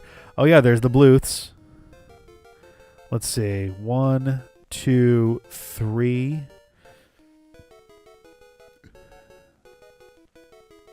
1, 2, 3. So they share a great-grandfather, I guess? Helleman Pratt?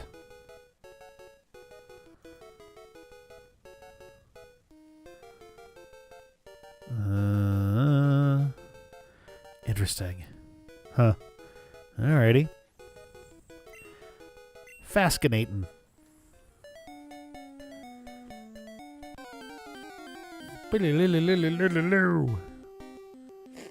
I meant to go grab my tissues before If I really get desperate, I will get up and grab him, but see how we can do until then. Oh god, we're like flickering above and below 23 experience points per fight on average. That's not good. We're supposed to be over 23 and a third. We're underperforming. It's definitely not good.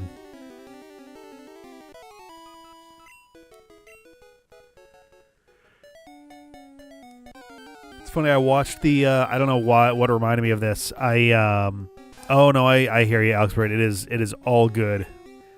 I'm definitely making do with the fumes in the tank right now myself. So I watched the trailer for Spider Noir.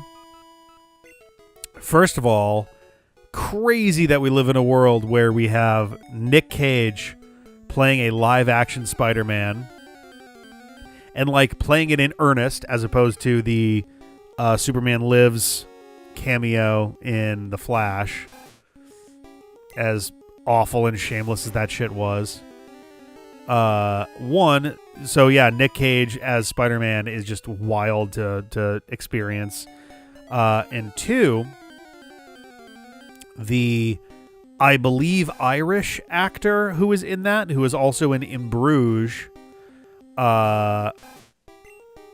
I watched the trailer, my brain got stuck for a minute because I was trying to remember his name, and at first my brain filled in the blank with Jackie Gleason, which is the wrong actor by a long shot. Jackie Gleason, if I recall correctly, is the actor from Caddyshack 2. I believe that actor, though, that I was thinking of and looking at in the Spider-Noir trailer is, I think, Brendan Gleeson. And I don't think they're related in any way either. I mean, they might be distantly, but they're not. I don't think they're notably. Let's see. Yeah. Oh no, Jackie Gleason is somebody else entirely. Oh, I think I've seen. All right, Jackie Gleason is the one from the Honeymooners, I think, right? Yeah, the Honeymooners. Okay, so who was... So, there's... Yeah, Brendan Gleeson is the actor that is in Spider Noir. So who the fuck is the one from Caddyshack, then? Sorry, Caddyshack 2. We gotta figure this out. Jackie Mason. Excuse me. Jackie Mason is essentially Caddyshack 2's replacement for Rodney Dangerfield, and he fucking sucks at it. I've seen Jackie Mason in other stuff, and he's fine. Caddyshack 2 is such a piece of shit movie, though. Jack Gleason with 2 E's was Joffrey in Game of Thrones. Oh, great. So another Gleason there, too. Yeah, I think Brendan Gleeson is a GLEE Gleason. And Jackie Gleason is a GLEA Gleason. He's the one from the Honeymooners. Alright.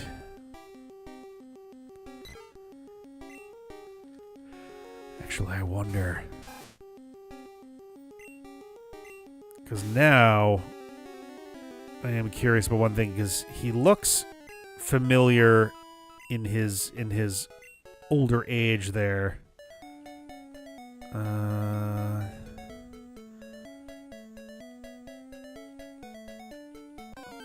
Let's see. He was doing movies until 1986. Oh wow, he had quite the music career, actually. Jesus, he produced 58 records? Christ.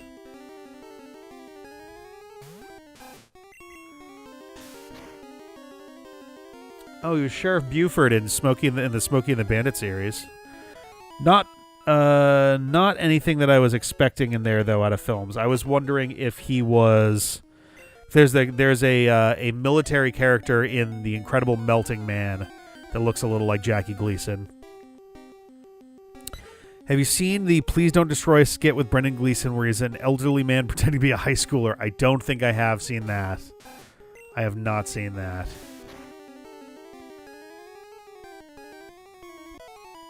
Seems like a fucking interesting one, though.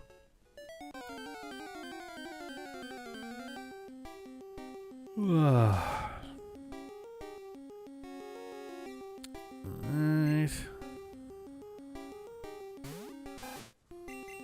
Whoops. Alright. Sorry, just messaging Sarah real quick. Linked it on Discord. Nice.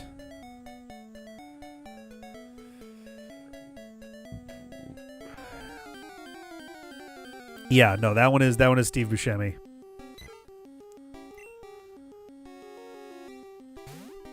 Right. Steve Buscemi is such an interesting, like, he really made the absolute most out of being a guy who looks like he does. And honestly being a really fucking good actor too. Him and he doesn't get enough credit, I think, but Clint Howard. It's wild that, like, so him being the brother of Ron Howard, who is like a very average, like, handsome guy, and then you've got Clint Howard, who looks like someone who was like, he looks like he was raised by an anthropomorphic, like, dumpster, but he's a really committed and talented actor, and he does not mind one bit diving in on some really, like, crazy roles. Steve Buscemi on Bullseye, just thrown at him. As an actor with many decades of varied and outstanding roles across your career, does it ever bother you that one of the things you're most remembered for is a 3-second gif in which you're wearing a backwards baseball cap and carrying a skateboard, and without missing a beat, Buscemi replied, "I'm carrying 2 skateboards."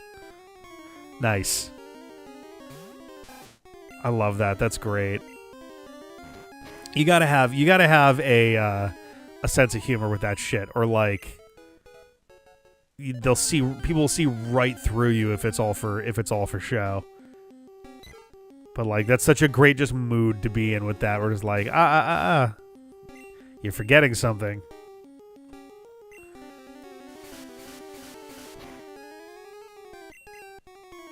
Incredible.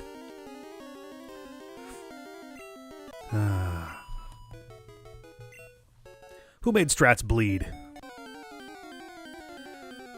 But what about second skateboard? Oh man, I gotta find I think it was pre-TikTok. It might have been a Vine. It might have been just its own YouTube video, but there was a great, it's so dumb. There's a great video that someone made where it was just him remaking the end to the Lord of the Rings oh my god, the third one. Fellowship was the first one. Two Towers.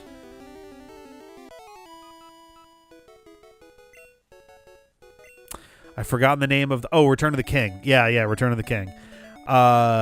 And it's literally just him remaking the scene at the very end of the movie where Frodo's in bed and all of his friends, like, and the rest of the Fellowship shows up and is all happy that he's alive and stuff. And it's so funny because, like, he's really changing almost nothing about it. Like, it's so close to a shot for shot, at least to the best of his ability. And it just does this perfect job of highlighting how weird that scene actually is.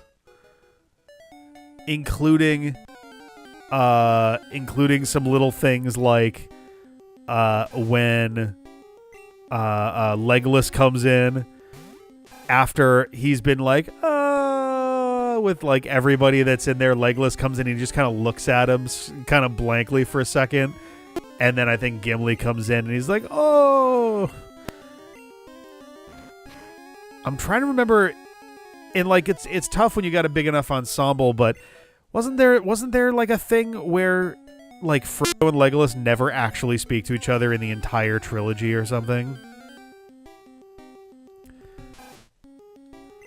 I'm trying to remember, but it's so fucking funny. Multiple beeps in the span of seconds. What the fuck? Alright, hang on a second. Let me try something here. Actually, alright. I'm going to mute myself for longer than usual here. I'm just going to full-on reboot the MacBook because I can see that the mic thing is acting a little weird. So give me 1 sec here. I'm going to be down for a few. We're gonna go commentary free, and then we'll be back in a minute or two.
All right, let's see if that improves things at all.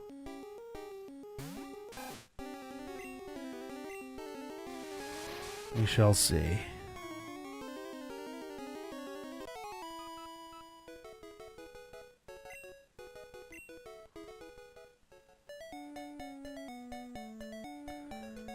Alrighty.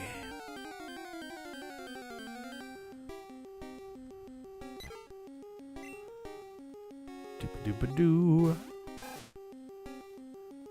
Alright, anywho. Hey, Clark! Hello, hello. How goes? Welcome to the Endless Pain Train.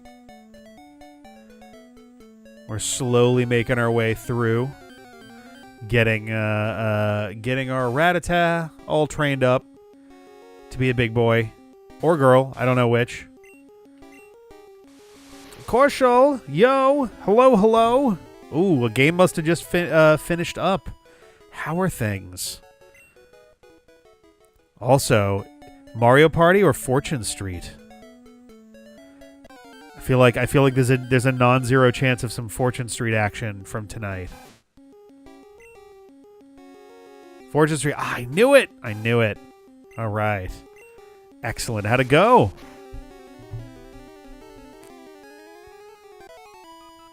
It was a very funny ending. Oh boy.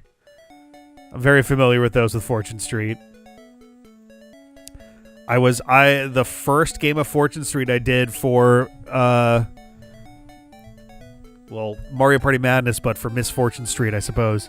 I was clowning on the whole game, and then I think it was Mike, I want to say, who just swept in out of nowhere and just wound up being like, whoops, accidentally won. It's either Mike or it might have been Zykrel. I forget which of the two. Crucial causing trouble like always. Nice. Perfect. That's the way it's got to be. I feel like you have to, yeah. It really, like, it's fascinating how hard it can be to move the needle in an expected way, and then some shit comes in out of nowhere and it just, like, throws the whole game into chaos. All of a sudden, someone's got, like, 20, 30,000 more gold than they had before. Hey, Shell! Hello, hello, hello!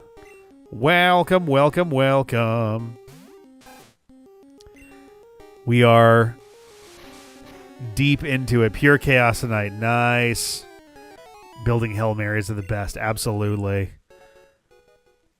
Oh, God. I always keep my strategy so simple. It's just like, I'm going to try to find a spot as close to the middle of the action as I can and just build like fucking crazy. Just build that nuke right in the middle of the walkway that everyone has to cross over. All you gotta do is get one person to step on and the whole game can change.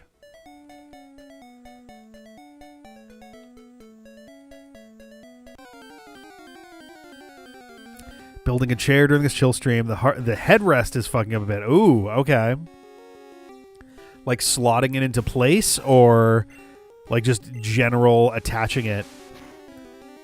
The wheels always suck though. I know if you're doing like an office chair type thing, getting those wheels in, because it's always like the metal tube part and then a little indent and then it's the regular and then it's back to the other size and it feels like you have to push in so hard. Half the time I'll just like push them in as best I can, and then once all the wheels are in, I'll just flip it up and it'll just sit on it. I'll just sit on the thing, and that tends to be like, oh, and then like gets into place. Oh my God, we're coming up on 14 hours. Seems like you have to snap two pieces in and then screw them while holding them both in place. Ah. Yeah, that doesn't seem good.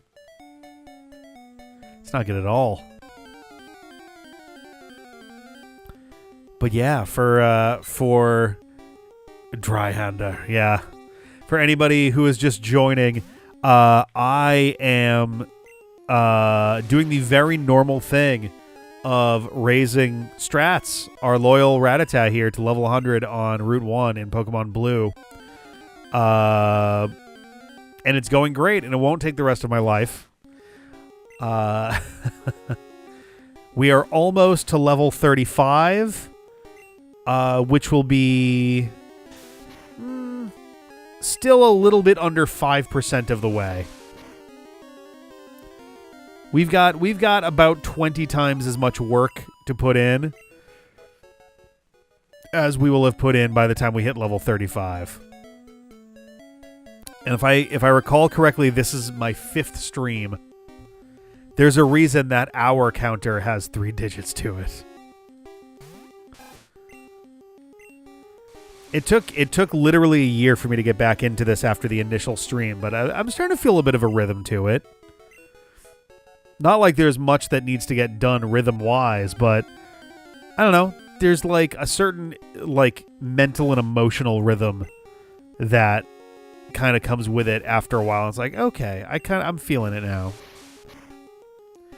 I've got my crazy math shit going on the bottom just for the sake of seeing where all that's going. So, for example, right now it looks like the total time of this is going to be a little over 333 hours. You may notice I've only been in for about 14 hours so far, so we got quite a bit of ways to go. But it's been interesting. It's been an interesting time so far.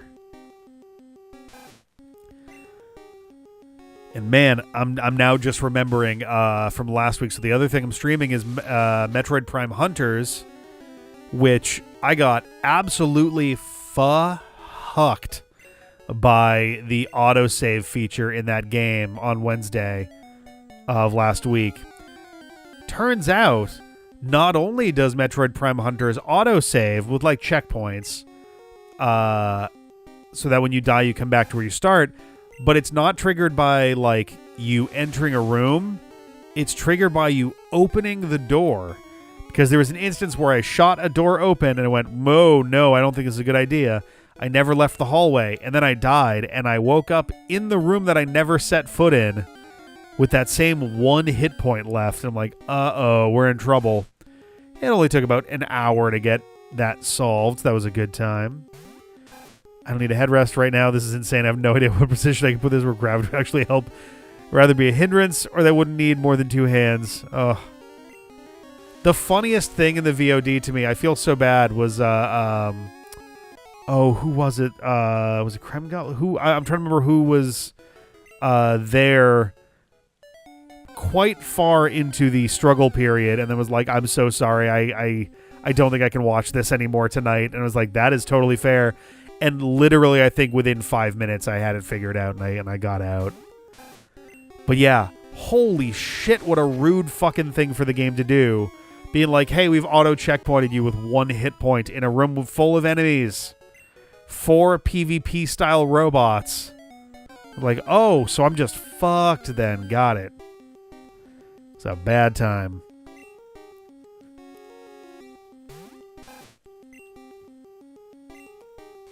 But we did get through it. We did get through it.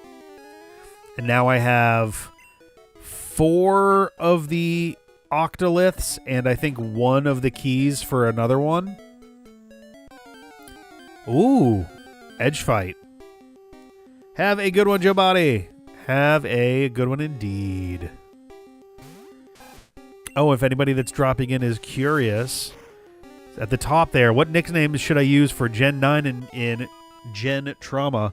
So, I have the follow-up to this horrible idea that I'm actively doing right now. Is a different horrible idea, which is a full franchise Gen lock.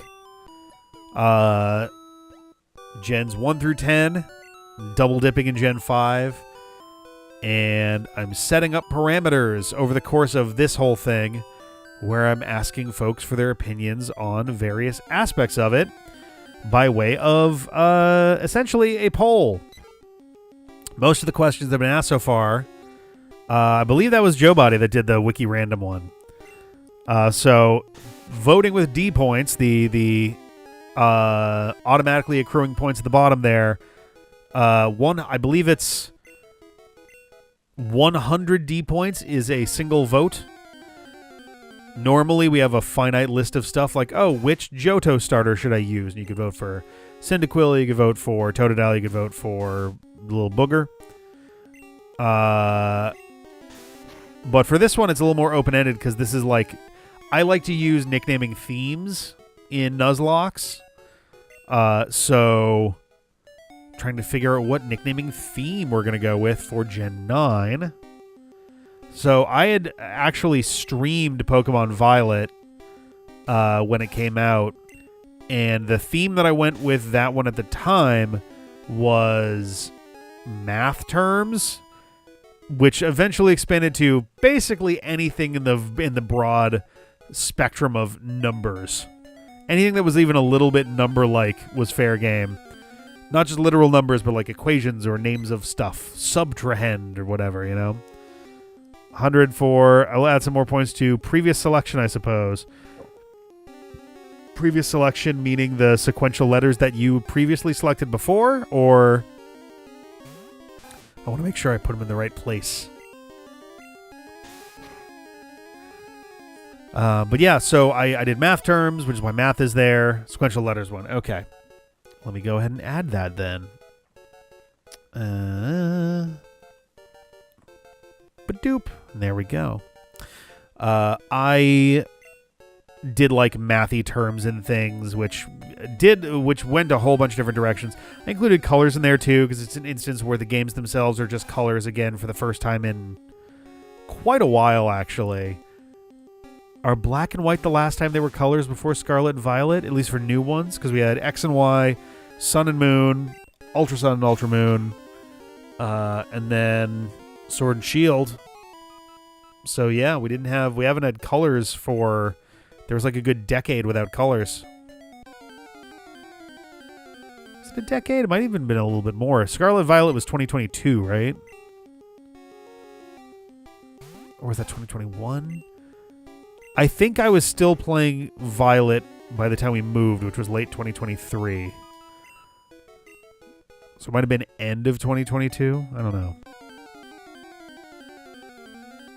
But if you want to vote for any of the existing things on the bottom there, math and colors are pretty straightforward. Wiki random. The idea is I catch a Pokemon and I literally go to Wikipedia and click the random page option, and we'll name it based off of whatever I get.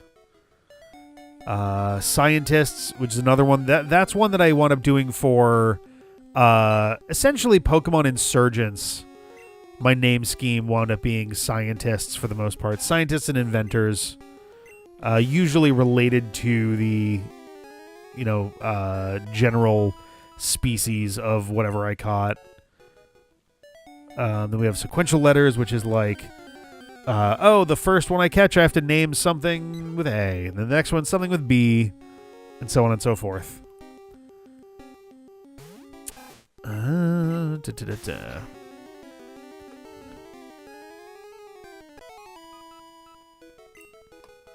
But if you have an idea, feel free to add it to the pile, and we'll put it in the list.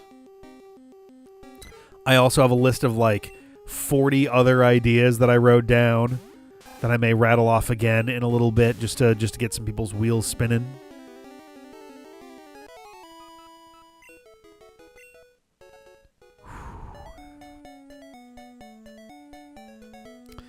Yeah, we're definitely going to get to level 35. After that, maybe we'll try to hit 2,000 fights. All right. Man, it's estimated we still have about 41,600 fights left. That's so many. All right. Definitely looking forward to crashing later, though. That's for damn sure. Didn't sleep great last night because I had... Oh, God. I had a meeting at 8 o'clock followed by a meeting at 9, which was very like, what's the state of XYZ thing at work type deal, one-on-one. And I wanted to make sure... I was, anxious just because I had a lot of things in early phases, and I wanted to make sure stuff was moving. So I was going to wake up at 7, and then I was like, maybe I should do it 6:30 instead. And then we also have landscapers who we had come out because we have to put in, I think it's a French drain.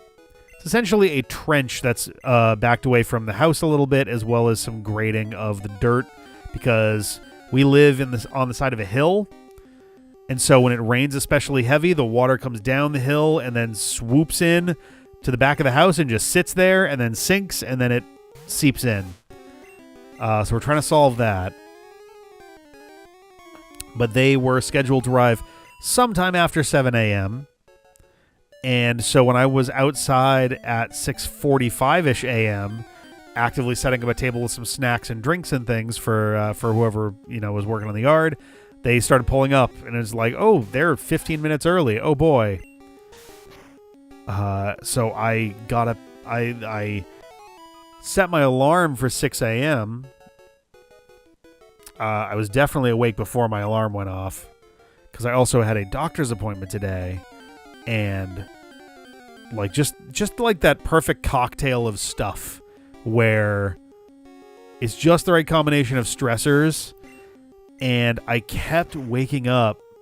This has been a problem for me a lot lately, actually. I will wake up, and my brain will immediately be like, dude, you got to get out of bed, man. It's so late. And then I'll look at the time, and it's like, oh, just kidding. It's 3:45 a.m. or something. Very, very irritating. And unfortunately, I got a meeting on the early side. It's not super early. I think it's at, actually, let me double check. It's at 9 and not 8, right? Yeah, it's at 9 o'clock. Okay. So, like, I'm still not going to get a crazy amount of sleep tonight, but I'm going to get an okay amount of sleep. Kind of aiming, lightly at squeezing 6 hours in there if I can. Tomorrow night's going to be the good one, though. If I can actually properly get myself into bed at a reasonable time tomorrow, because I do have team stand-up at 9. Yeah, that's at 9. I've had 9 o'clock meetings all week. Today I actually had an 8 o'clock. Tomorrow I've got a 9 o'clock. Wednesday I've got a 9 o'clock. Thursday I've got a 9 o'clock. Friday, very fortunately, so my company is based out of Europe. And I work remotely. Obviously, I'm not in Europe. Not in the sense that, like, not obviously if someone just randomly watching this, like, there's nothing that would indicate that obviously I'm not in Europe. But, like, I don't live in Europe, and I am currently at home, so I'm not in Europe. But I did not realize till I had my one-on-one this morning that the European equivalent to what we have as Labor Day in the U.S. is this Friday. So, like, almost the entire company is going to be off on Friday. Not us in the States. And, our Workers' Day situation being Labor Day is like a good 4 or 5 months away. We got Memorial Day coming up, which is a very different thing, but it's going to be very interesting. There's going to be another point during this summer where I'm going to have to prep a lot of... I'm actually probably going to make a point of trying to get out to Boston specifically to record some intros with... Hang on a second. I'm gonna fix this too. Sorry, the camera situation is like bugging me just enough. Let's also do... Whoop, not that low. There we go. That's better. I was like so low in the frame. That's better. Gonna get out to Boston so that I can record some intros with CJ and Felice so that I can get their VODs going again, because in late June there's going to be a week that I am in one country in Europe, followed by another week where I'm going to be in a different country until like midweek. Then I come back. Then we get the 4th of July observed holiday on that Friday. And then Sarah and I are going on vacation for a week with her folks. And then we come back, and then we have a regular week followed by a week where I'm going to be traveling again for work to New York for stuff. So end of June through end of July is going to get a little bit messy in terms of video and streaming stuff. Fortunately, that's the only chunk of time that seems to be quite so hectic. But did I hear New York? Yes. At the end of, or near the end of July, I'm going to be in New York for work from, what are the dates? I guess I'm going to be traveling July 21st. Is going to be traveling into New York, and then July 24th, I'll be traveling out of New York. I actually don't know where I'm going to be yet. I haven't actually set the itinerary stuff for that yet, but I'm doing I'm doing like a hackathon type thing that I'm helping run, and mentor for and stuff. I've never done a hackathon before. I've never participated in a hackathon, and I'm helping run one. And I'm like, whoo boy, okay, that's going to be a whole thing. But yeah, end of July, I'm going to be in New York for a little bit. I think the plan is flying in and out on those dates. There is the possibility of extending on my own dime. We'll have to see how that is looking. Oh, hey, I was literally about to look over to see how our level up situation was going. Nope. All right. I love our little Raticate pile that's growing over there. Because that's now 16 times that we've prevented Strats from evolving into Eradicate. Such a silly little thing to have there. It wound up being like perfect size-wise. Like at the end of this, it's going to fill up that whole section really nicely. It's like, all right, I'm going to do that. That's fine. Oh, look at all these rats. Yeah.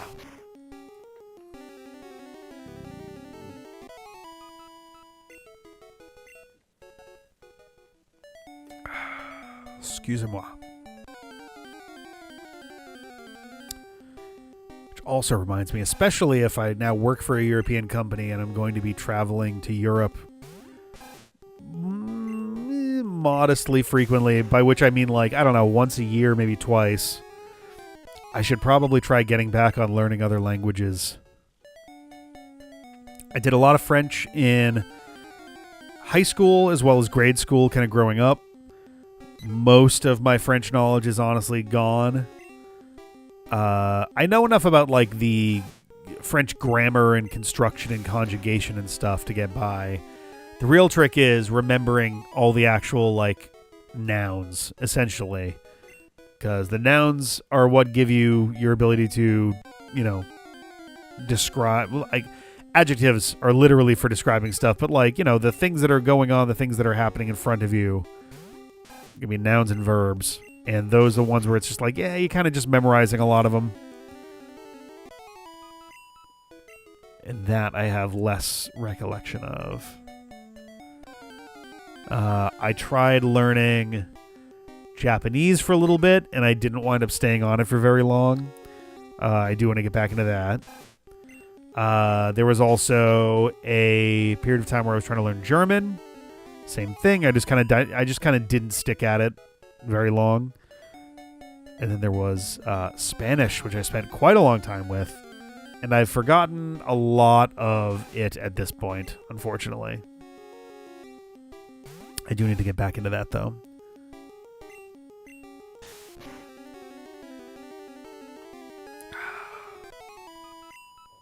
Alright.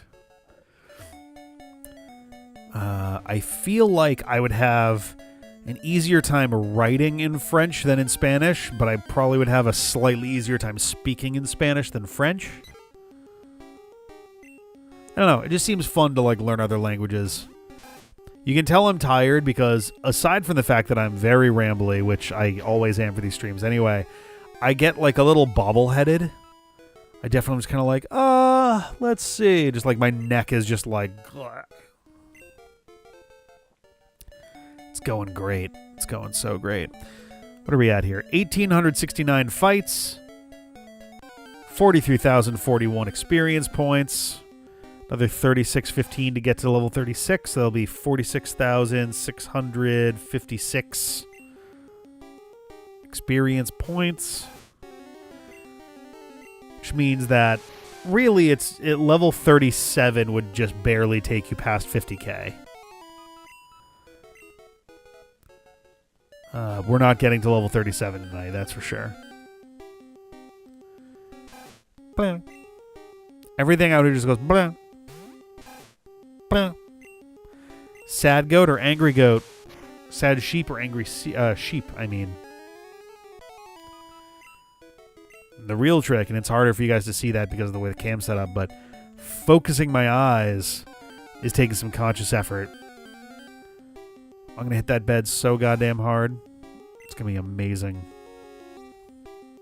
I feel so bad because, like I mentioned before, I feel like this series is so cursed because every time I hop in for a stream with this, it winds up being a day where I'm like horrendously sleep deprived. And it super affects my performance. I feel really bad about that. In some cases, I feel like I'm masking it okay, and it's not as obvious. But in other cases, I'm like, oh, it's really, really obvious that I'm like, not phoning it in. I'm doing the exact opposite, but like, I have nothing in the tank, you know? Last week, this is the idea of this is cursed, so it fits. That's fair.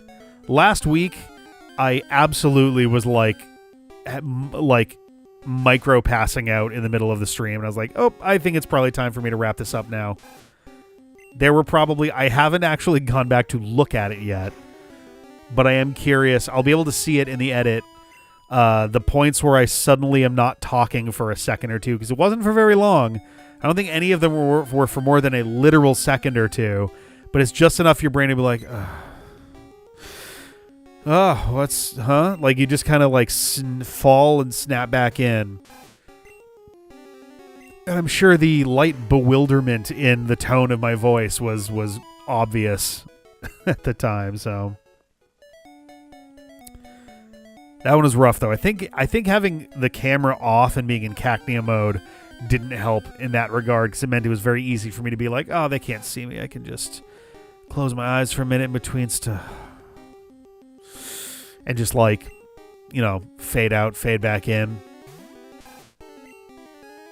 I try to prevent that as best I can, though. There's been a few instances of that catching up with me, like Super Mario Galaxy 2, 1. I keep forgetting which one it was. I think it's Galaxy 1. It was it might have been for Extra Life. I literally had to step away for like 2-3 hours because I was I was in the middle of a level, actively playing, actively doing stuff. And it's so funny because at the exact moment it happened, there was a video glitch and the game like stuttered and did something weird. And so I'm just kind of sitting there, and all of a sudden I'm just like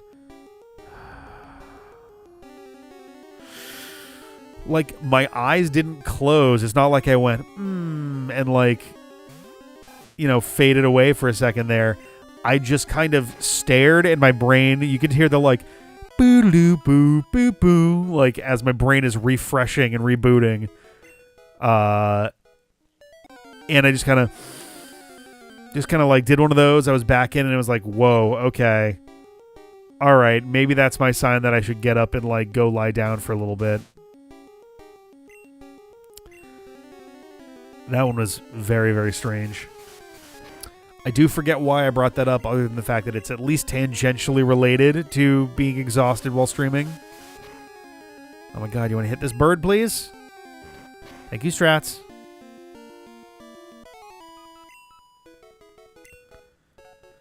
Alrighty. But yeah, short little bits in there.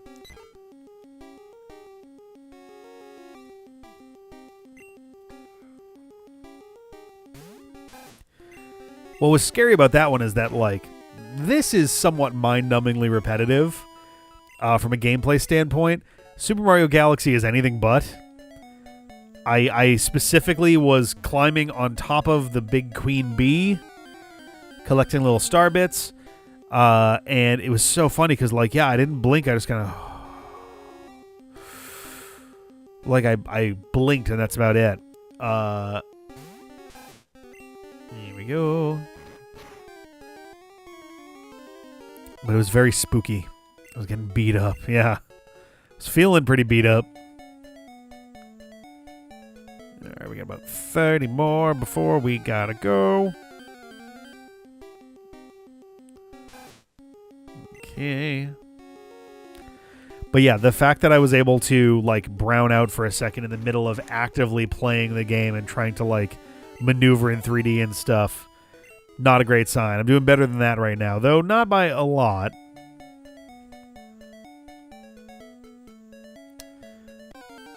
I don't see us getting to level 37 tonight. 36 is a general possibility. We can play it out and see how that winds up looking after a bit.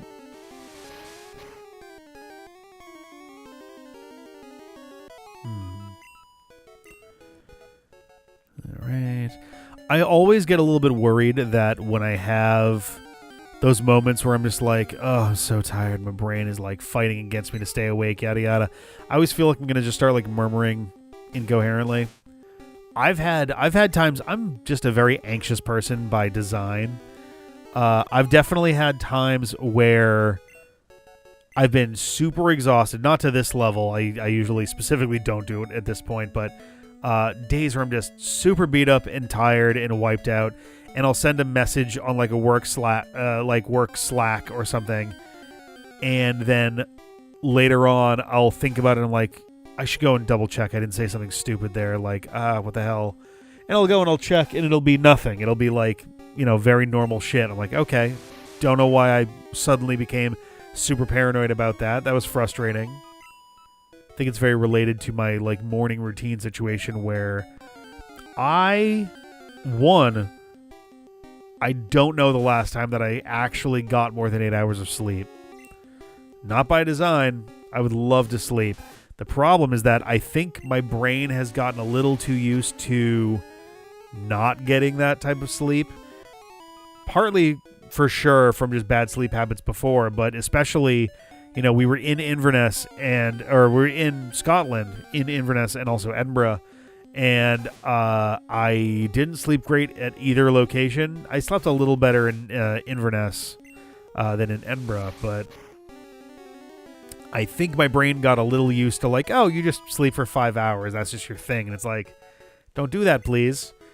Because every single day since we've gotten back, there is not a single day at all that I've slept past 9 a.m.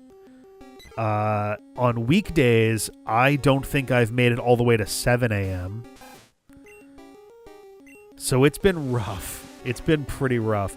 It's not always like awake and now I'm in for the day, but it's at least some kind of awake.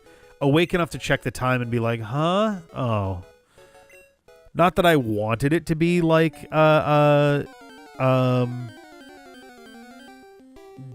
daytime yet, but it's more like if I was awake and it was about to be my alarm going off, at least I could feel justified in forcing myself out of bed. But this is like, oh, all right, now I'm going to instead spend some chunk of time trying to sleep, probably failing.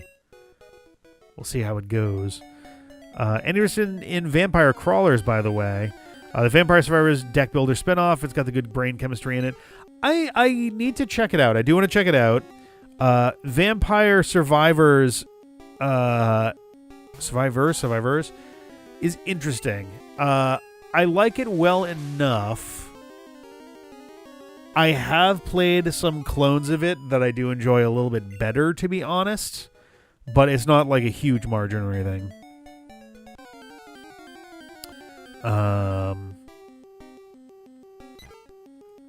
But yeah, I don't know. Be good to check it out at some point. It does surprise me quite a bit.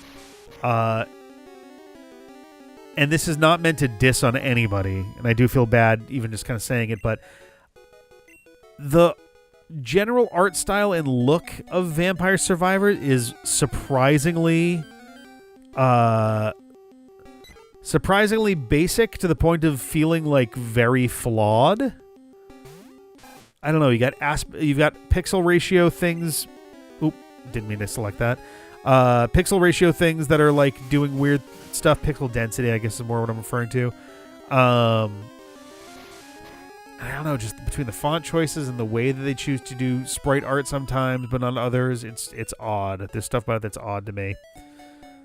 I think I talked about it last week, but it was since then that I actually played the game itself. In terms of deck builders, it's very simple, but a lot of fun still. And I think you were talking about the UI stuff last time, but Crawlers is definitely more polished in that regard. That's good. That is good. It's definitely one of those games where I wouldn't fault the game for looking so unpolished before it got hyper popular, But once it got to that level of popularity, it does feel like, hey, maybe a quick, visual pass or something might not be the worst idea.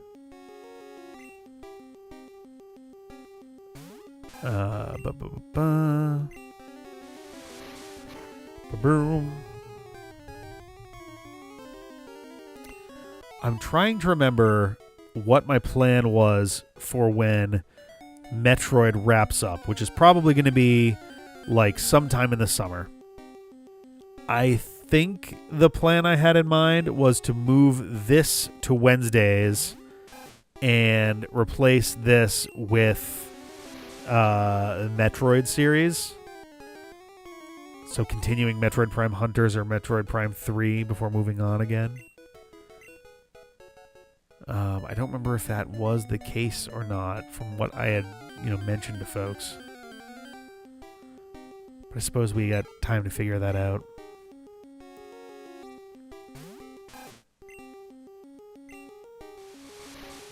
Right.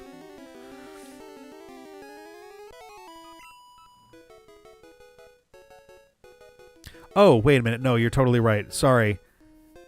I was gonna... No. So what I'm saying is when Metroid is over, I'd be moving the Pokemon streams to Wednesdays. And then Mondays... See, this is what I'm talking about. I'm like... My brain is at like 14% power. When Metroid Prime 4 wraps up and we're done with that, this will probably move to Wednesdays to fill the slot that Metroid currently has.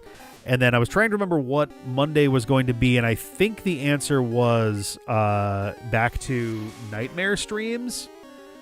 There was a point where I was debating doing the final Dragon Quest 3 stream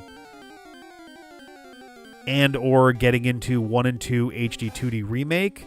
But my understanding is that Dragon Quest 2 has been expanded on pretty considerably, which would probably result in like a good 4 months of streams overall,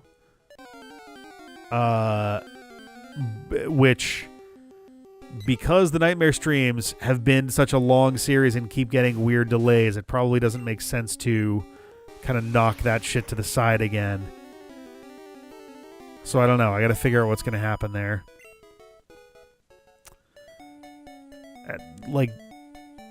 I probably should get back into the Nightmare stream so that we can get that moving again. It's not going to be Smash Brothers for a little while. We've got a bunch of Kirby things to do in the meantime.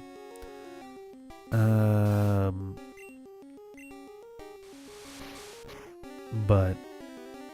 yeah. 1 and 2 is a lot of fun and very gratifying as a new conclusion to the Erdrick trilogy.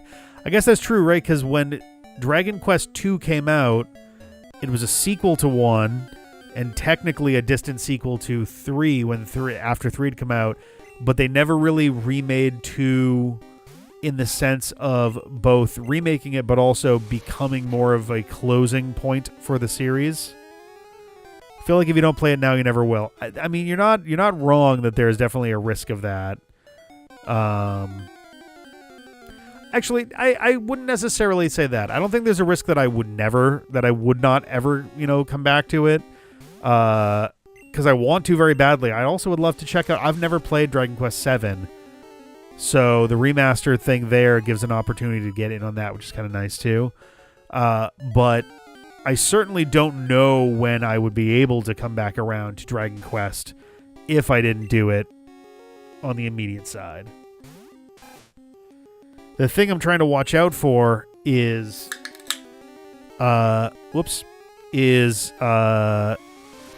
continuing to push off the Nightmare streams forever and ever and ever, There's not enough time in the day, man. There's so much shit going on all the time.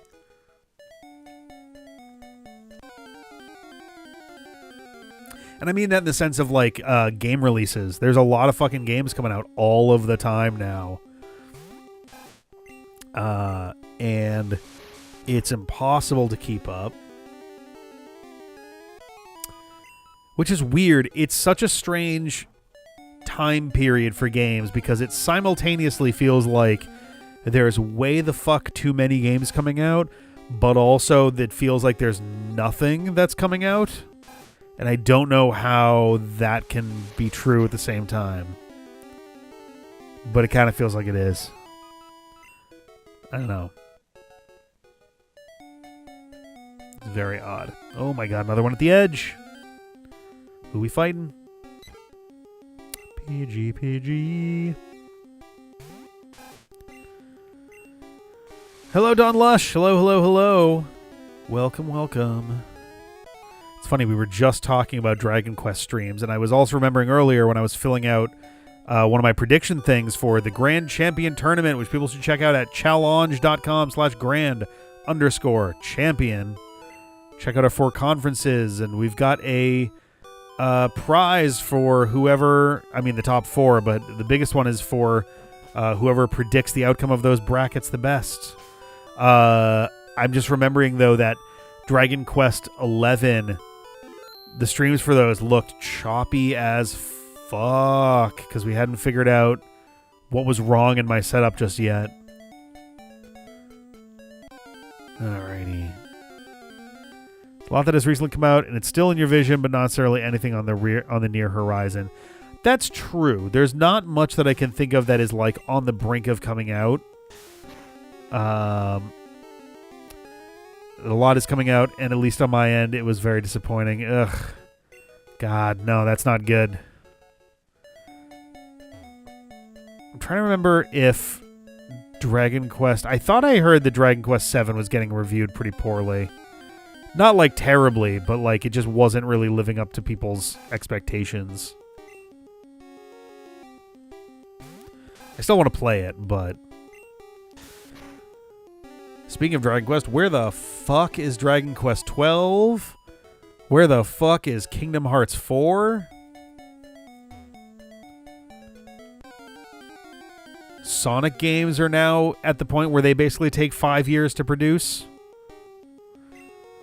There's rumors going around that the 35th anniversary game for the Sonic franchise is going to be the remastered Sonic Frontiers, which was the 30th anniversary title, which there's very few ways to advance beyond my previous criticism of Sega almost exclusively seems to put Sonic games out for anniversaries at this point, to now going, oh, and now my 2 biggest gripes with Sonic games for the last 10 to 15 years is they almost only ever put them out for anniversaries at this point.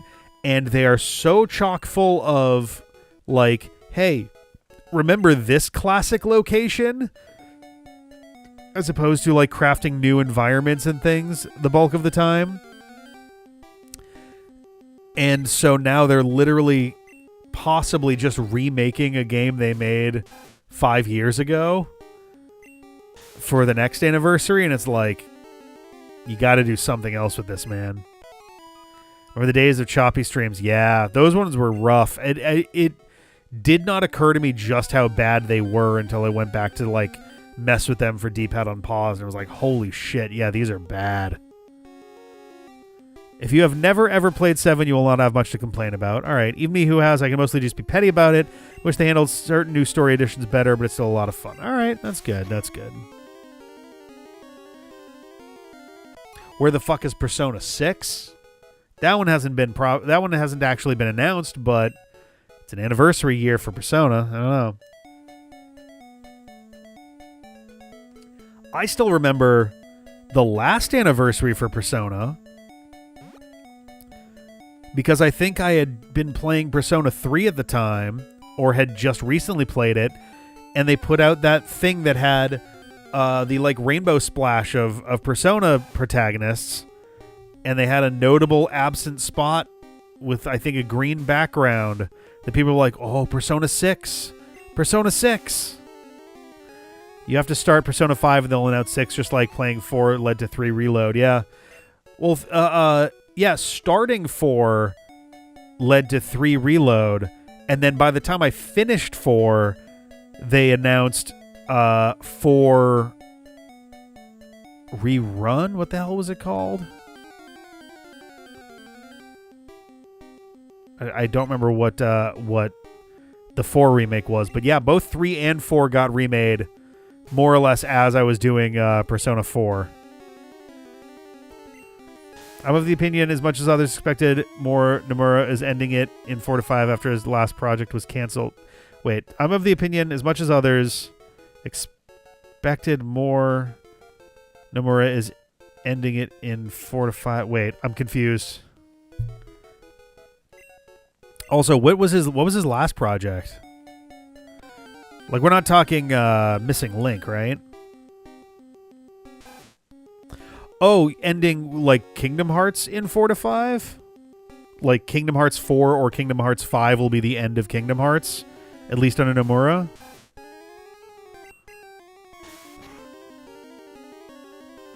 Because I think the idea was that 4 was going to be kicking off a whole new, like, saga in the franchise. What little I know from the names that have been that have been murmured about,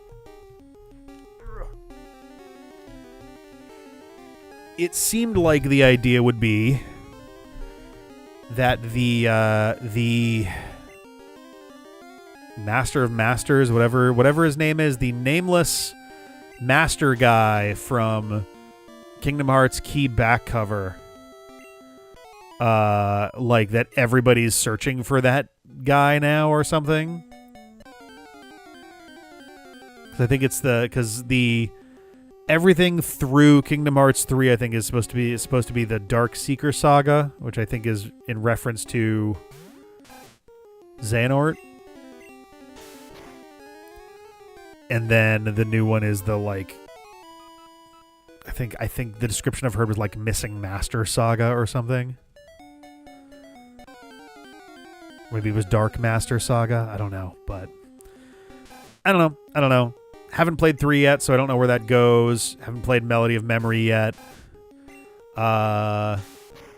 Considering what little was revealed about what Missing Link was, I'm hoping still that we're going to get a Kingdom Hearts 3.5 or whatever number they want to go with HD remix type collection that includes the complete version of Kingdom Hearts 3 with Remind, as well as a, either some kind of, like, essentially doing the same thing to Kingdom Hearts Key / Unchained Key / Union Cross as they did with 358/2.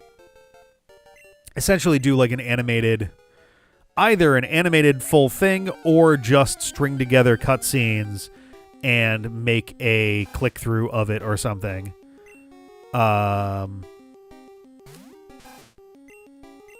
Same thing with Dark Road, since neither of those are a thing anymore, but do that with Missing Link also. Just reinterpret it as a, flip through story, or do it in the same way as back cover, where it's like, we're going to do just an animated thing to replace the game that you didn't get, I was just thinking of Pi, yeah. Honestly, Kingdom Hearts Pi makes for a kind of funny,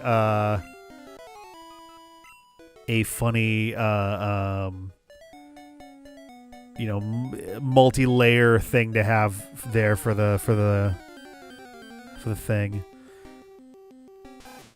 Kind of missed the boat by not calling something Kingdom Hearts E previously for, what is that, 2.71828, etc. People expected a new Kingdom Hearts trilogy with Link canceled. They apparently got a lot more serious. Okay. I mean, he did sort of take his sweet time bringing everything home for the previous, like, trilogy of 11 games. Is it 11? It's what? 1 Chain of Memories 2. Coded 358 Birth by Sleep. Gives you 6. Dream Drop Distance.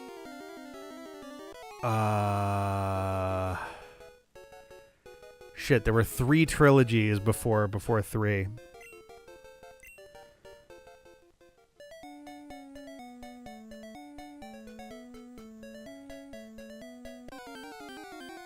Dream Drop Distance, 0.2.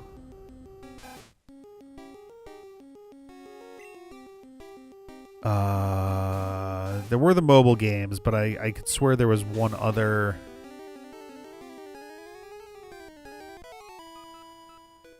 Dream Drop Distance, 0.2. What am I missing? Because the way that I've been able to internalize it is there's the original trilogy of 1, Chain of Memories, and 2. There is the second trilogy that kind of fleshes out the first trilogy. So you get Birth by Sleep, which is the prequel. You get 358/2, which is kind of the interquel. It's sort of the other side of what's happening during roughly the time. It's essentially the time between Kingdom Hearts 1 and 2 from the organization side of things. And am I mixing it up? Was Coded part of the later bit? Coded might have been later.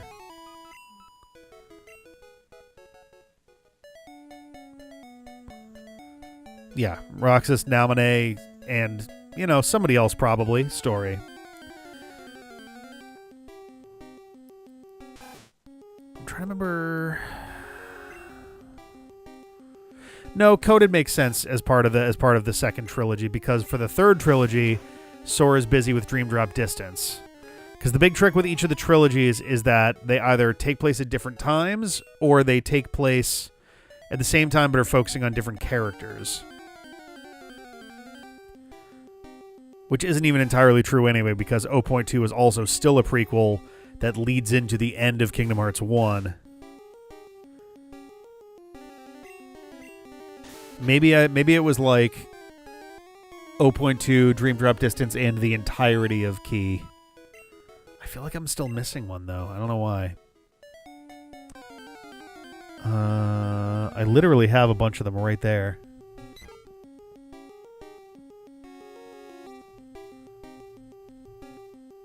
Tonka's behind me. Whoop. There she is. Looking for attention. Hi, cat.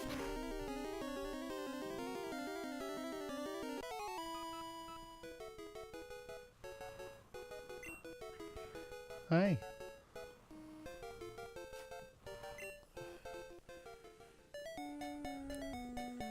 Silly cat. Alright, you gotta sit down somewhere, though. Can't be walking around the whole time.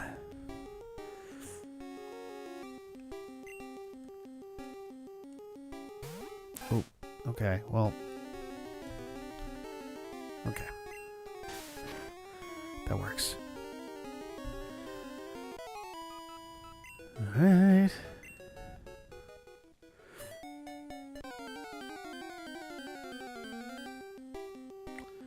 Trying to remember, because I'm just thinking through the handheld games at this point. The handheld ones, so there was Chain of Memories on the Game Boy Advance that then got remade. There was Coded on the DS. Sorry, Coded was a mobile game. Recoded was on the DS. And that one got a cutscene version. There was Dream Drop Distance on the 3DS, which got remade playably.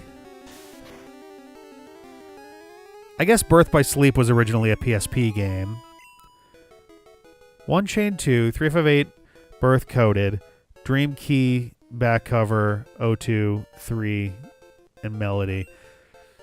Okay, so I guess I just keep considering Key not one of those, but I guess it ultimately is.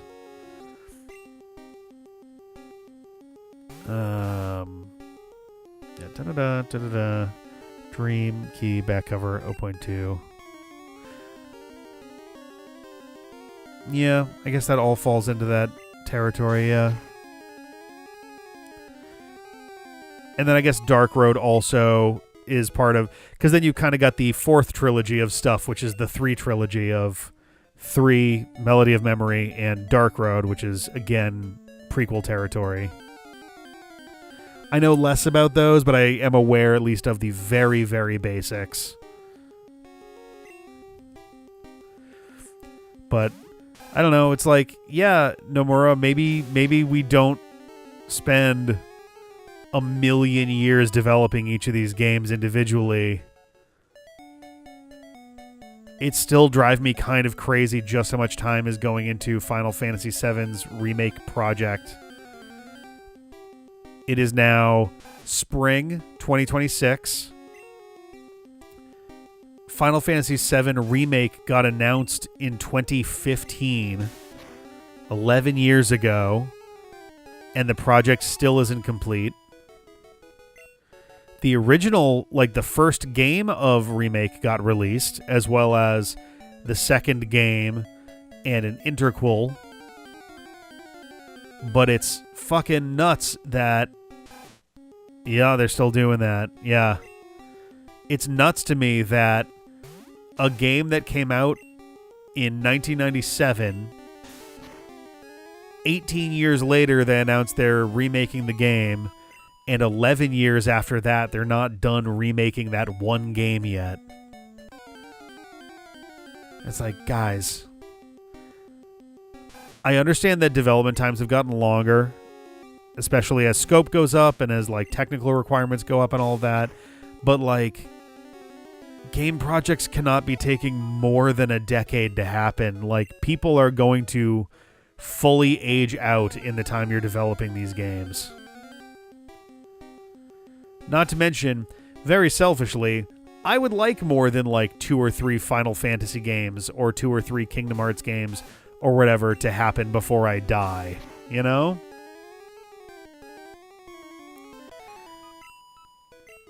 Like, for all their foibles, I'm not concerned about how long it's going to be until a new Pokemon game comes out at a given time. Same thing goes for Kirby. I know that, like clockwork, every year or two there's going to be a new Kirby thing.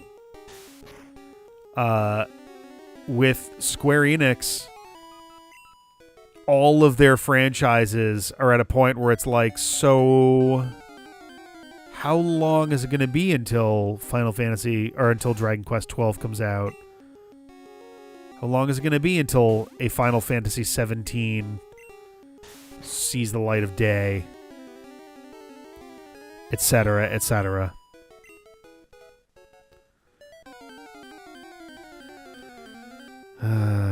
It's getting weird and long.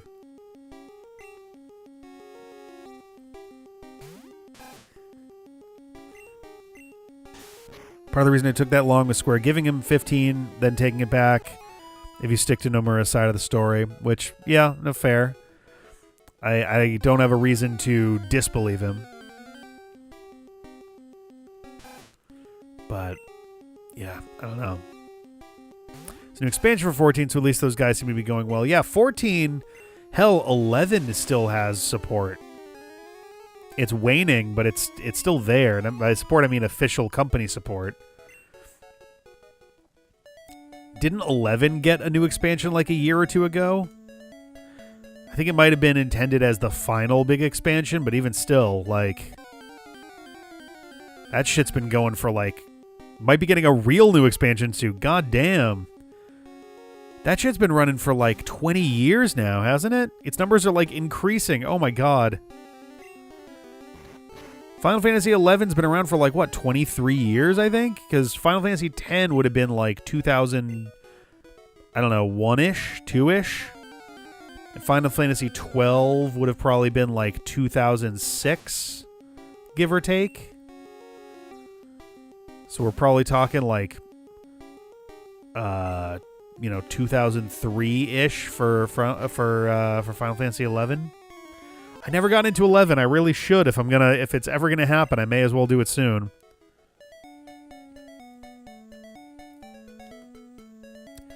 Oh man, yeah. Was it not? Because was it also a Dragon Warrior Monsters Joker thing? Or was it just a Dragon Quest? Because they're like Joker is also a thing too, isn't it? Yoshi is so dedicated to 14. I don't see that game dying before him. Yeah, fair enough. Final Fantasy X was 0102. Okay, that's about what I thought. It was right in that prime. It was right in the spot where everybody was doing water. Water was the big thing for fucking everybody. Final Fantasy X, Sonic Adventure, getting to it a little early in 99, Super Mario Sunshine. Fucking everybody was doing water at the time. Which was the style at the time. Nope, just Monsters the Dark Prince. Okay. Also, sidebar, holy fucking cow, I hate the logo for the Dark Prince. It's so boring. It's so boring and I hate it. I don't know if it changed since the one that I've seen, but the one that I've seen, it may as well be like stock image type text. Like word art, borderline. And like, oof. Oof, oof, oof. It is wild to me that 11 is increasing in size, though. Came out on May 16th, 2002. Final Fantasy X came out in Australia on May 17th, 2002. Whoops. That's super funny. Vanadil is the name of the location for 11, right? Or is that 14?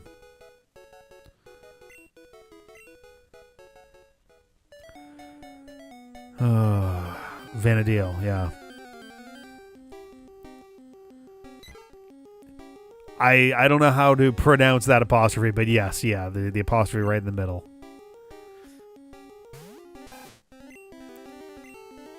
It's a shame I can't pay a live service game on Mexican salary because in the short time I played, I liked 14. Ah, dang. Yeah, a bunch of our friends are very dedicated Final Fantasy 14 players. Including, I think, Dave. Dave plays a ton of 14. As well as, I know Jeff was playing for a long time. Kamala, who is an occasional visitor to the chat / hanging out in person. Also is a big 14 player. Friend of the show, Holly, also a big 14 player. I think Jose, Chewbacca, I think is also a 14 player.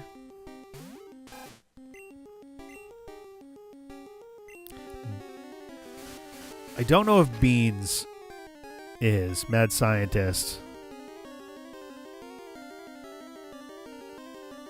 The free trial seems to be in a position of being 3 expansions behind the current one. All right, you can at least enjoy the music. Fair enough.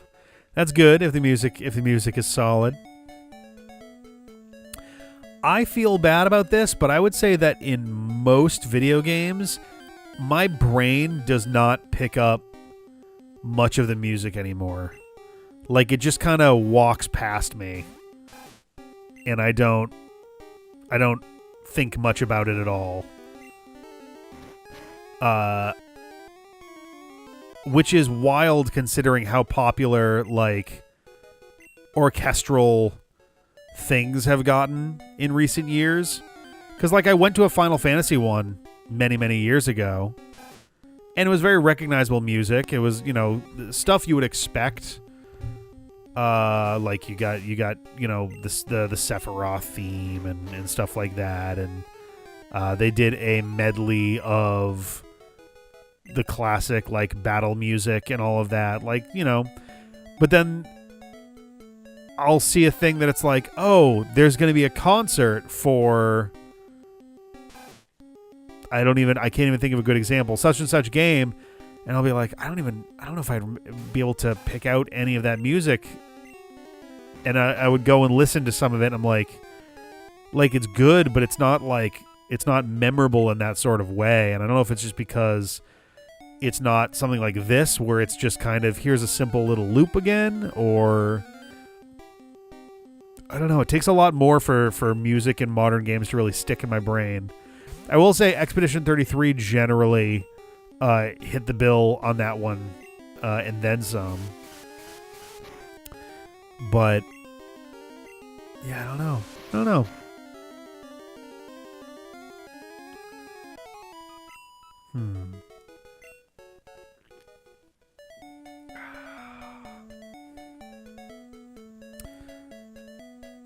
But yeah, I don't know. That's something that makes me like a little bit sad sometimes because I can't tell if that's a me thing or a games thing or what. If I'm not playing a musical game, I have a hard time remembering it. Okay, so it's not just purely me then, so that's good. But I don't know. It's tricky. I try not to fall down the nostalgia well too hard, which I'm sure sounds hilarious coming from me. But it is hard to feel as passionate about a lot of modern games. I won't say as a blanket statement modern games period, but like I don't know, a lot of the stuff that comes out I have a hard time like getting behind in the same way. Try to pay attention to music because I'm always am trying to add stuff to my playlist. That's fair. And like again, great example out of Expedition 33, there's a fight track against certain enemies that has that nice accordion start to it. Is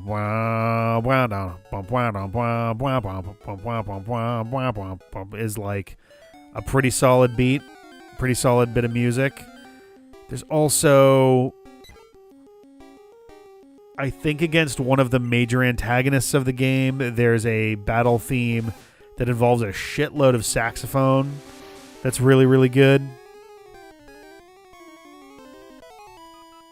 Like, there's some killer tracks in there. It would still take me a minute to remember where they come from, and I wouldn't be able to remember much about those ones other than just enjoying where they go. But ugh.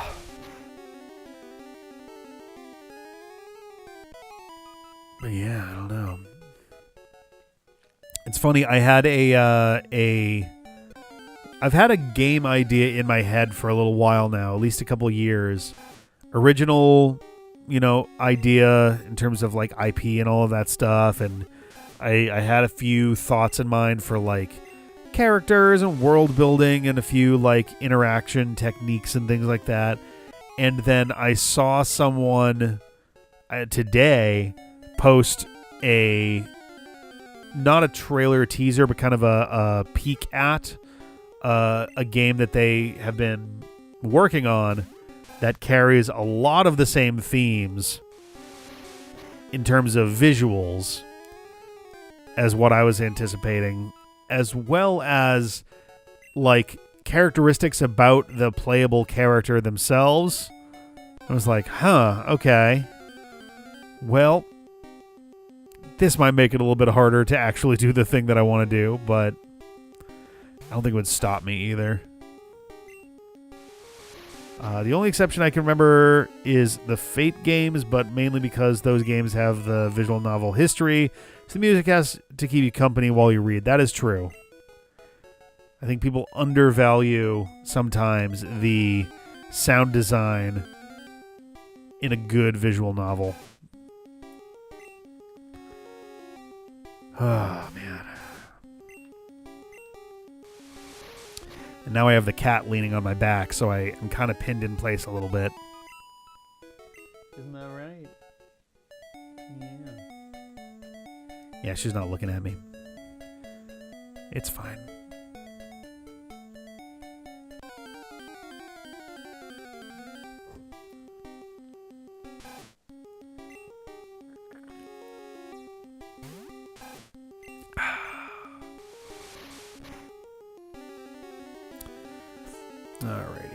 Alrighty. I would still love to get to 2,000 fights, which is 35 away. Then the question is, am I going to be able to successfully pull myself away at that moment, or am I going to then convince myself, Well, I've only got another 30-ish more fights to go before I get to level 37, or 36 rather.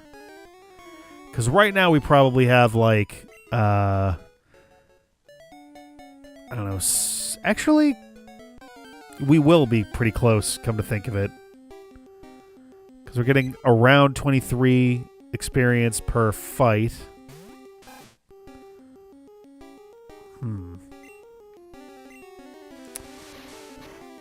We need 1388 for the next level.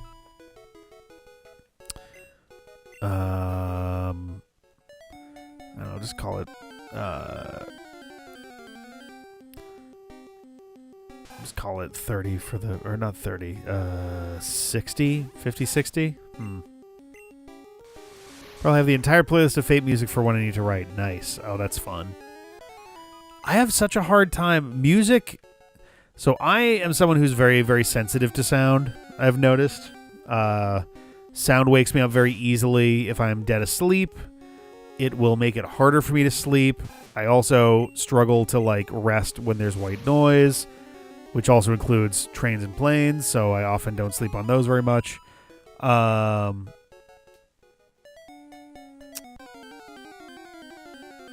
It also winds up being very distracting for me. If I'm trying to focus, if there's noise, I have such a hard time getting my brain in the right space. Super frustrating. So annoying. But, you know, it is what it is, I guess. So I usually don't. It's tricky. I don't listen to music when I'm trying to work, especially when I'm trying to, like, work. But I will occasionally put on a YouTube video that I've seen before, because it's just enough stimulus to keep my brain kind of moving, but not enough that I'm like, what's going on? Like, I've seen it before. I know what comes next. But I don't know. It's kind of interesting how that winds up working. All right. Get the quick attack. Give it a few more, and then we'll go back and heal. Alright, and then we're down to 28 more fights to get to 2,000. And at that point, I don't know, we're probably going to be within about 20 fights of level 36. So at that point, we may as well just get to 36. And then we'll call it after that. And we're still going to wind up with a good 3 hours, so like that's not too bad. I'm fucking dying to be able to get a good meaty stream in here, but it is going to require me to actually have like a good Monday. It's such a bummer. I come into so many Mondays so tired. I think because I'm just so desperate to get more stuff done over the weekend, so my brain is just soup, and it makes it hard for me to sleep, and then I sleep like crap, and then I feel like crap, so I don't know. Look at that Pidgey just being a chunky little guy.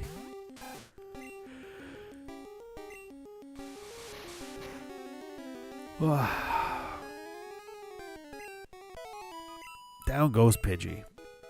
Actually, you know what? I'm just going to go heal now. Whoop. All right. Or not. In my case, I have overdeveloped hearing, so I need music or dialogue playing, or I hear every single conversation and car in the street. Oh, no. You got the Daredevil thing going on. That seems... I would feel... Yeah, I don't know. That would be hellish for me. Because I find sound so distracting in general. Hearing more of it would not be helpful at all, for sure. That seems like a very difficult thing to deal with. Hey, Mom. Thanks, Mom. Alright. We'll save.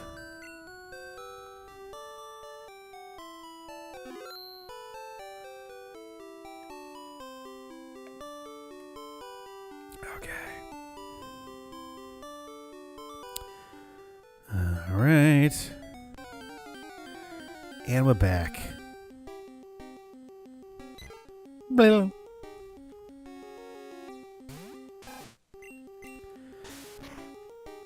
Oh, this is pretty nice. So I should be able to just tackle my way through basically everything that's left here. Maybe not to get to level 36, but at the very least to get myself past 2,000 fights. There we go. Gen 1, when Pokemon were still passed off as weird animals. Yeah, I kind of miss those times, to be honest. There's something so strange about the whole thing.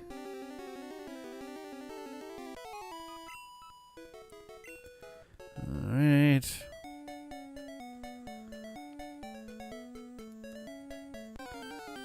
Okay.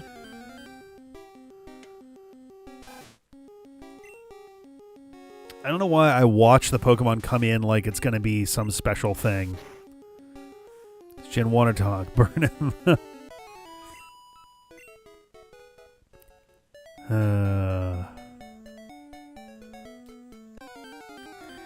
Introducing YHVV and Lucifer was probably a tipping point.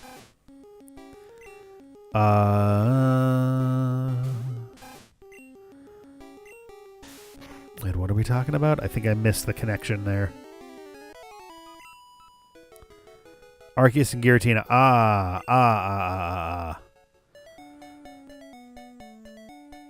None of these encounters can ever be a shiny. Can't even get... I mean, what's funny is they technically all can be a shiny, but I just have no way of knowing that they're shiny without catching them and then putting them into... well, first, catching them and then mutating them in PK hacks to the best of my ability, and then discovering whether they're shiny or not. Ah, gotcha, yes. Alright. So I was like, why HVV? That's a tricky one.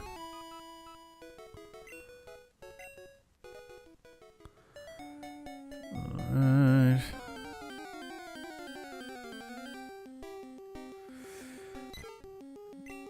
We got this and 17 more. Okay.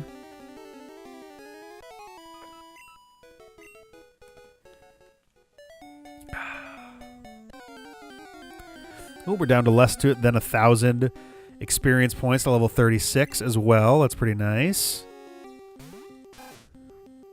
This cat is so cute.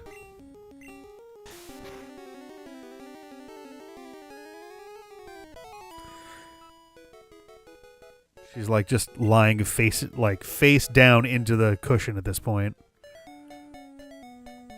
All right. Speaking of Pokemon, my nose just whistled and honked in a very weird way. That was fun. Speaking of Pokemon, doing it again. It's like the exact way that I say speaking of Pokemon just makes a little bit of air come through. Speaking of Pokemon, they just unveiled completing the ZA Dex at home gets you a shiny Volcanion. Yeah, I saw that. I saw that earlier today, and I was just like, okay. Like, neat, I guess, but sure. I figure I'll probably wind up... there's a decent chance that we'll wind up completing the Dex by the time we're done with ZA. It's going to be a while, but... Shiny Hoopa. Yep. Oh my god. Man, why are we encountering so many Pokemon? Pretty quickly rather than a long time afterwards like with the other ones. Yeah, no, they really should stay on doing that quickly to incentivize as opposed to, oh, it's been 4 years, so hey, here's some rewards now. It's like, maybe don't do that. Alright.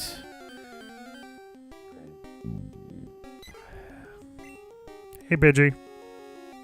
Chubby Pidgey. It could be worse than shiny Raichu. Oh, God.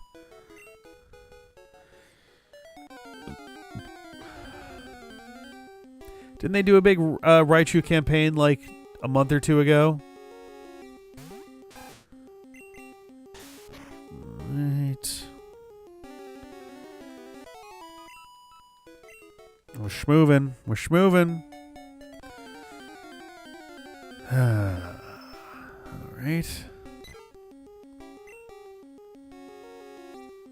Let's do some kind of mythical.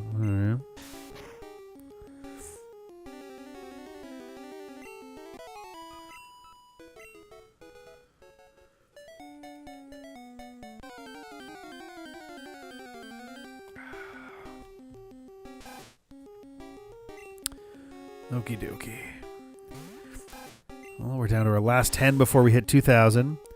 It's a shame, though. I used to always pay for my home sub with Nintendo Gold points for like a month every time a new game came out. Now I'll have to use my actual money. Woe is me. Yeah, it's sad that they're getting rid of the Platinum program. I wonder what the reason for that was. I don't know if it was not getting used as much or if it was just not very profitable or whatever, but I say not very profitable, like there was a profit motive for them there, but like, you know what I mean, like costing too much money compared to what they, were getting elsewhere in the brand.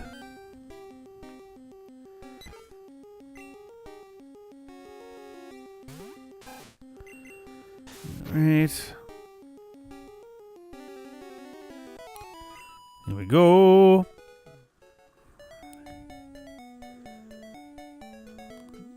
Come on, you can fight somebody. Here we go. Alright.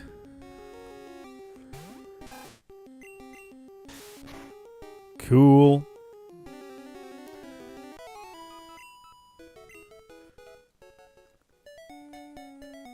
Got it back over 50 experience per minute. That's pretty good. I like Keldeo. Keldeo's fun. I think the Musketeers are an interesting concept for a collection of Pokemon. I think they did a good job with that. It's oscillating. The average, yeah, because the average is going to naturally drift downward over time, and each time if anything, it's a sawtooth. Every time we finish a battle, it jumps up and then starts the descent again.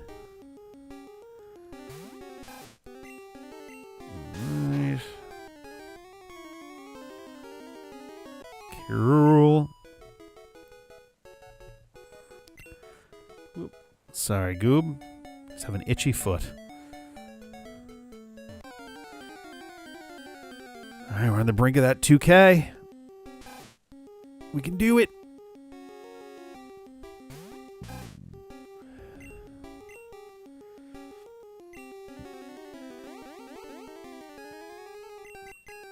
Come on.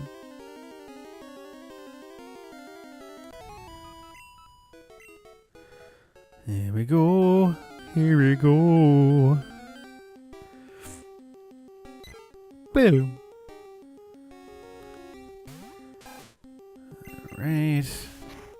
Get over here, Pidgey.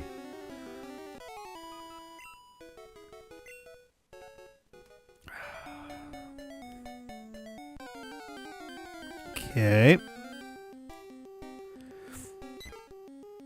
Just 2 more to go.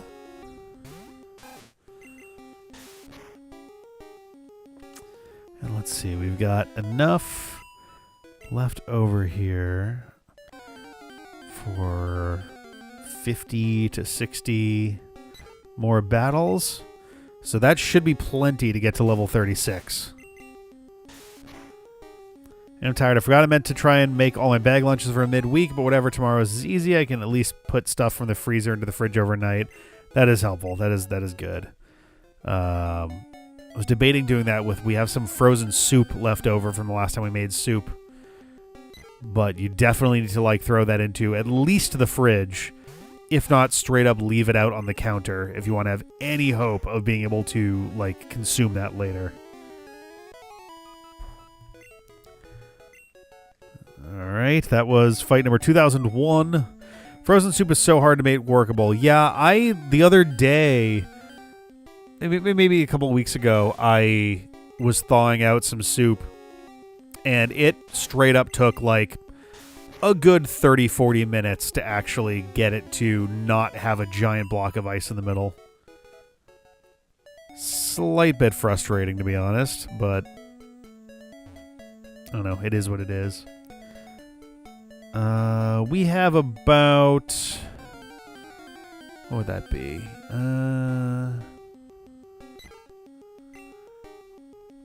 24-ish of these left to go.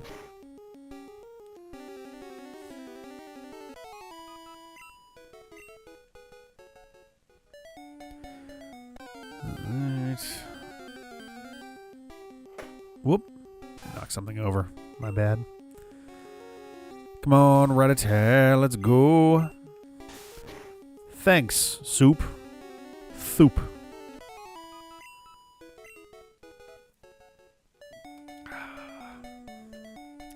The consuper. Ooh, if we wind up watching Look Around You for this month's Patreon community night, folks who are not familiar with it will encounter Thance. Didn't even think about that one.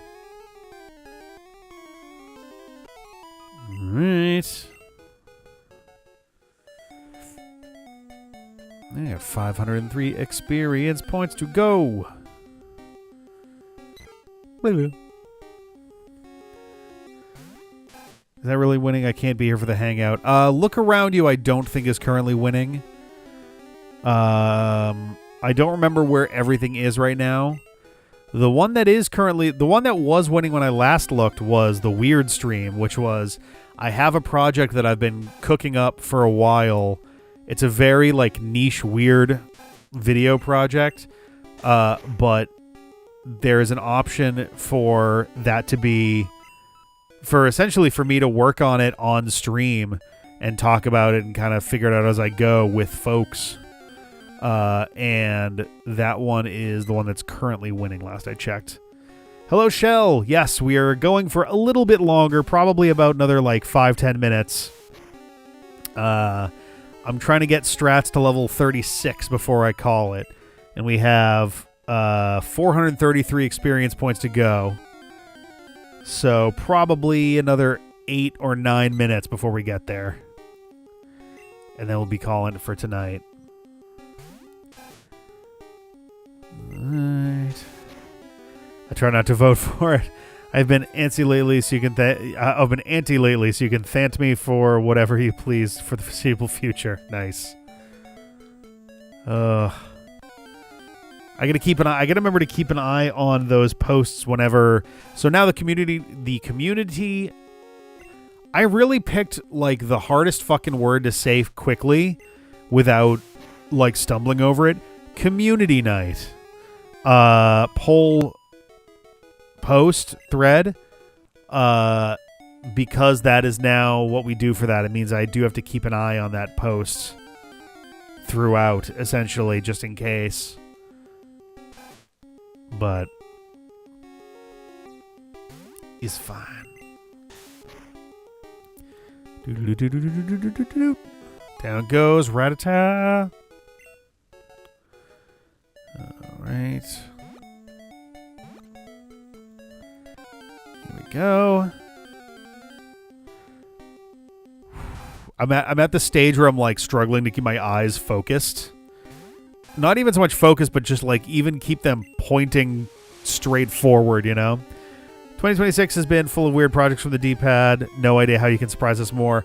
I have straight up 4 separate video essays that I'm working on that I would love to release this year. I don't know how many of them will happen. I'm betting at least 2. And the Weird Stream one isn't even one of those. Though it's one that I would love to put out this year. There's just so much work for it that I'm curious if it'll actually happen. But being able to verbalize some of that stuff will definitely be interesting. It'll also be, I think, the first time we've had behind-the-scenes type stuff ever, really? In a live format, other than we do a stream and you can see into the world on this side of the screen. Alrighty. Probably another 12-ish fights to go. Very, very close now.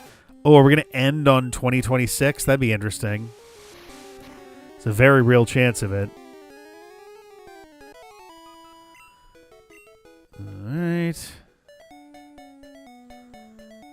All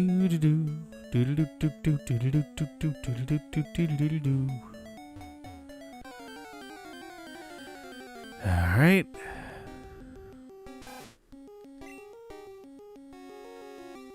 Come on, get him. Nope, now get him.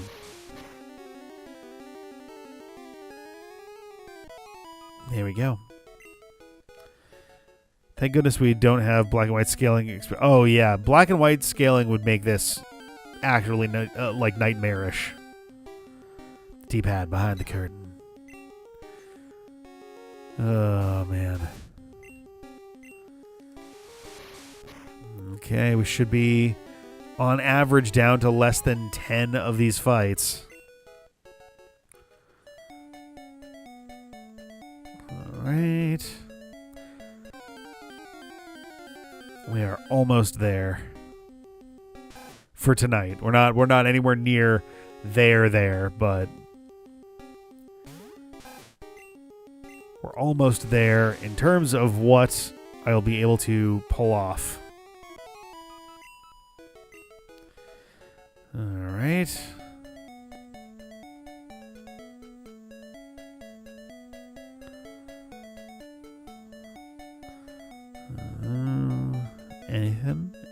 Anything?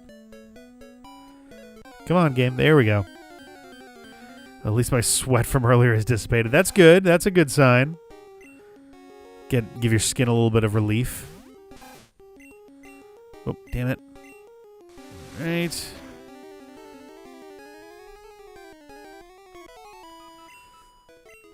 All right. So we're probably looking at, like, I don't know, 7 more? 7 or 8, I don't know.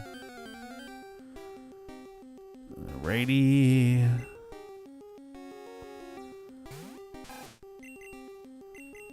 Whoops. Damn it. I keep starting to get the menu to show up again, and it's just like, oh no, you selected it. It's like, damn it, that's not what I meant. That's why I always have a fan handy even during the winter. Sometimes you need air. That is true. That is definitely true. Sometimes that circulation is really just all you need. Right. We're down to about 7 fights, including this one. Okay. Cool.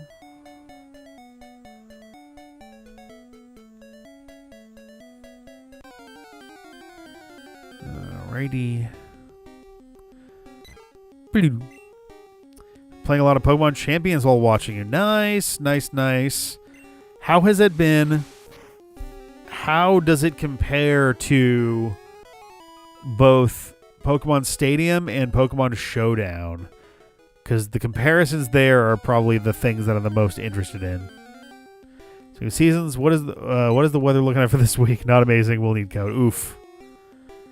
It was so fucking nice out today. Today, presumably yesterday, definitely Saturday, all fucking gorgeous and a half. It's fun and addicting, but needs more Pokemon. It has allowed me to experiment. Nice. Well, Showdown is just better, objectively. All right, okay.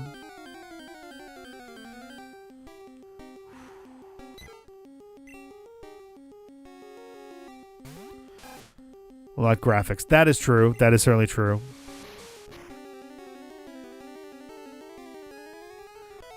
All right. Down to 3 more fights.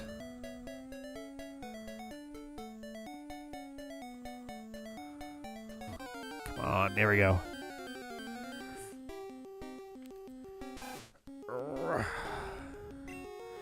We're painfully close. Let me go to bed. All right. Kaboom. All right.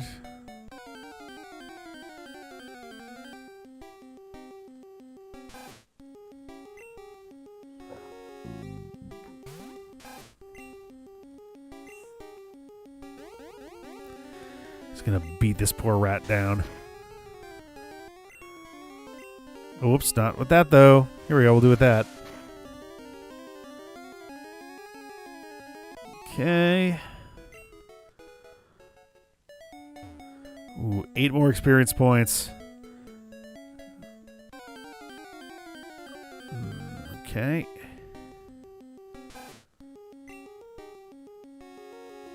Let's do it. Last one. Here we go.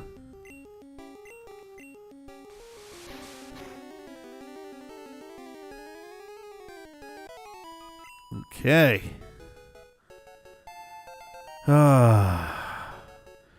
Level 36. Nope.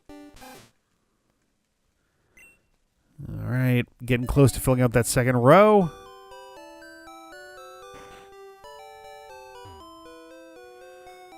All right. The nap from Mom. Till Champions lets me select a mode called Weedmons, in which a mysterious gay pride flag behind him doesn't look better. Nice. All right. Well, there we go. That is our stopping point for tonight. We got through more than I was worried we were going to be dead honest. Just being as wiped out as I was. But I'll be back on Wednesday for more Metroid Prime Hunters. I will not be on the Monday after that, more than likely. It's not impossible that I could be on, but expect that I won't be. And, if I'm able to surprise you with a stream, then, that'll be a great surprise. The week after, though, oh my God, my eyes are like straight up not focusing. There we go. The week after that, though, the 11th and the 13th, I'll be on for regular stuff then. We have our Patreon hangout coming this Friday, and we have Digimon Night in 2 weeks after that. So, cool. Without further ado, I'm going to... Whoops. Nope, wrong one. Where is it? Boop, boop, boop, boop. There it is. It's like, where the fuck did the program go? All right, so... with that, I'll catch you guys later. Have a good one. I think I covered all the bases for streaming stuff that's coming up. I don't know if CJ and Felice are going to be streaming on Sunday. They seem to be kind of taking a break from the usual streaming schedule stuff. So we'll see, what the deal is with that. They've been doing Turok Dinosaur Hunter and Cult of the Lamb Woolhaven. But yeah, otherwise, I think it's the Rick show on streaming for a while. But cool. All right. Well, it was great to hang. It was great to chat. There were some good subjects in there. I think it looks like we'll be going with the sequential letter idea for the naming thing. Unless anybody was going to throw any in here at the very, very last second. That seems like that's how that one's going to work. Got plenty of nicknames to go. We got 9 other gens to put stuff in as well, and twice in Gen 5 too. So, but yeah, I'm excited. All right, well, I will get on out of here.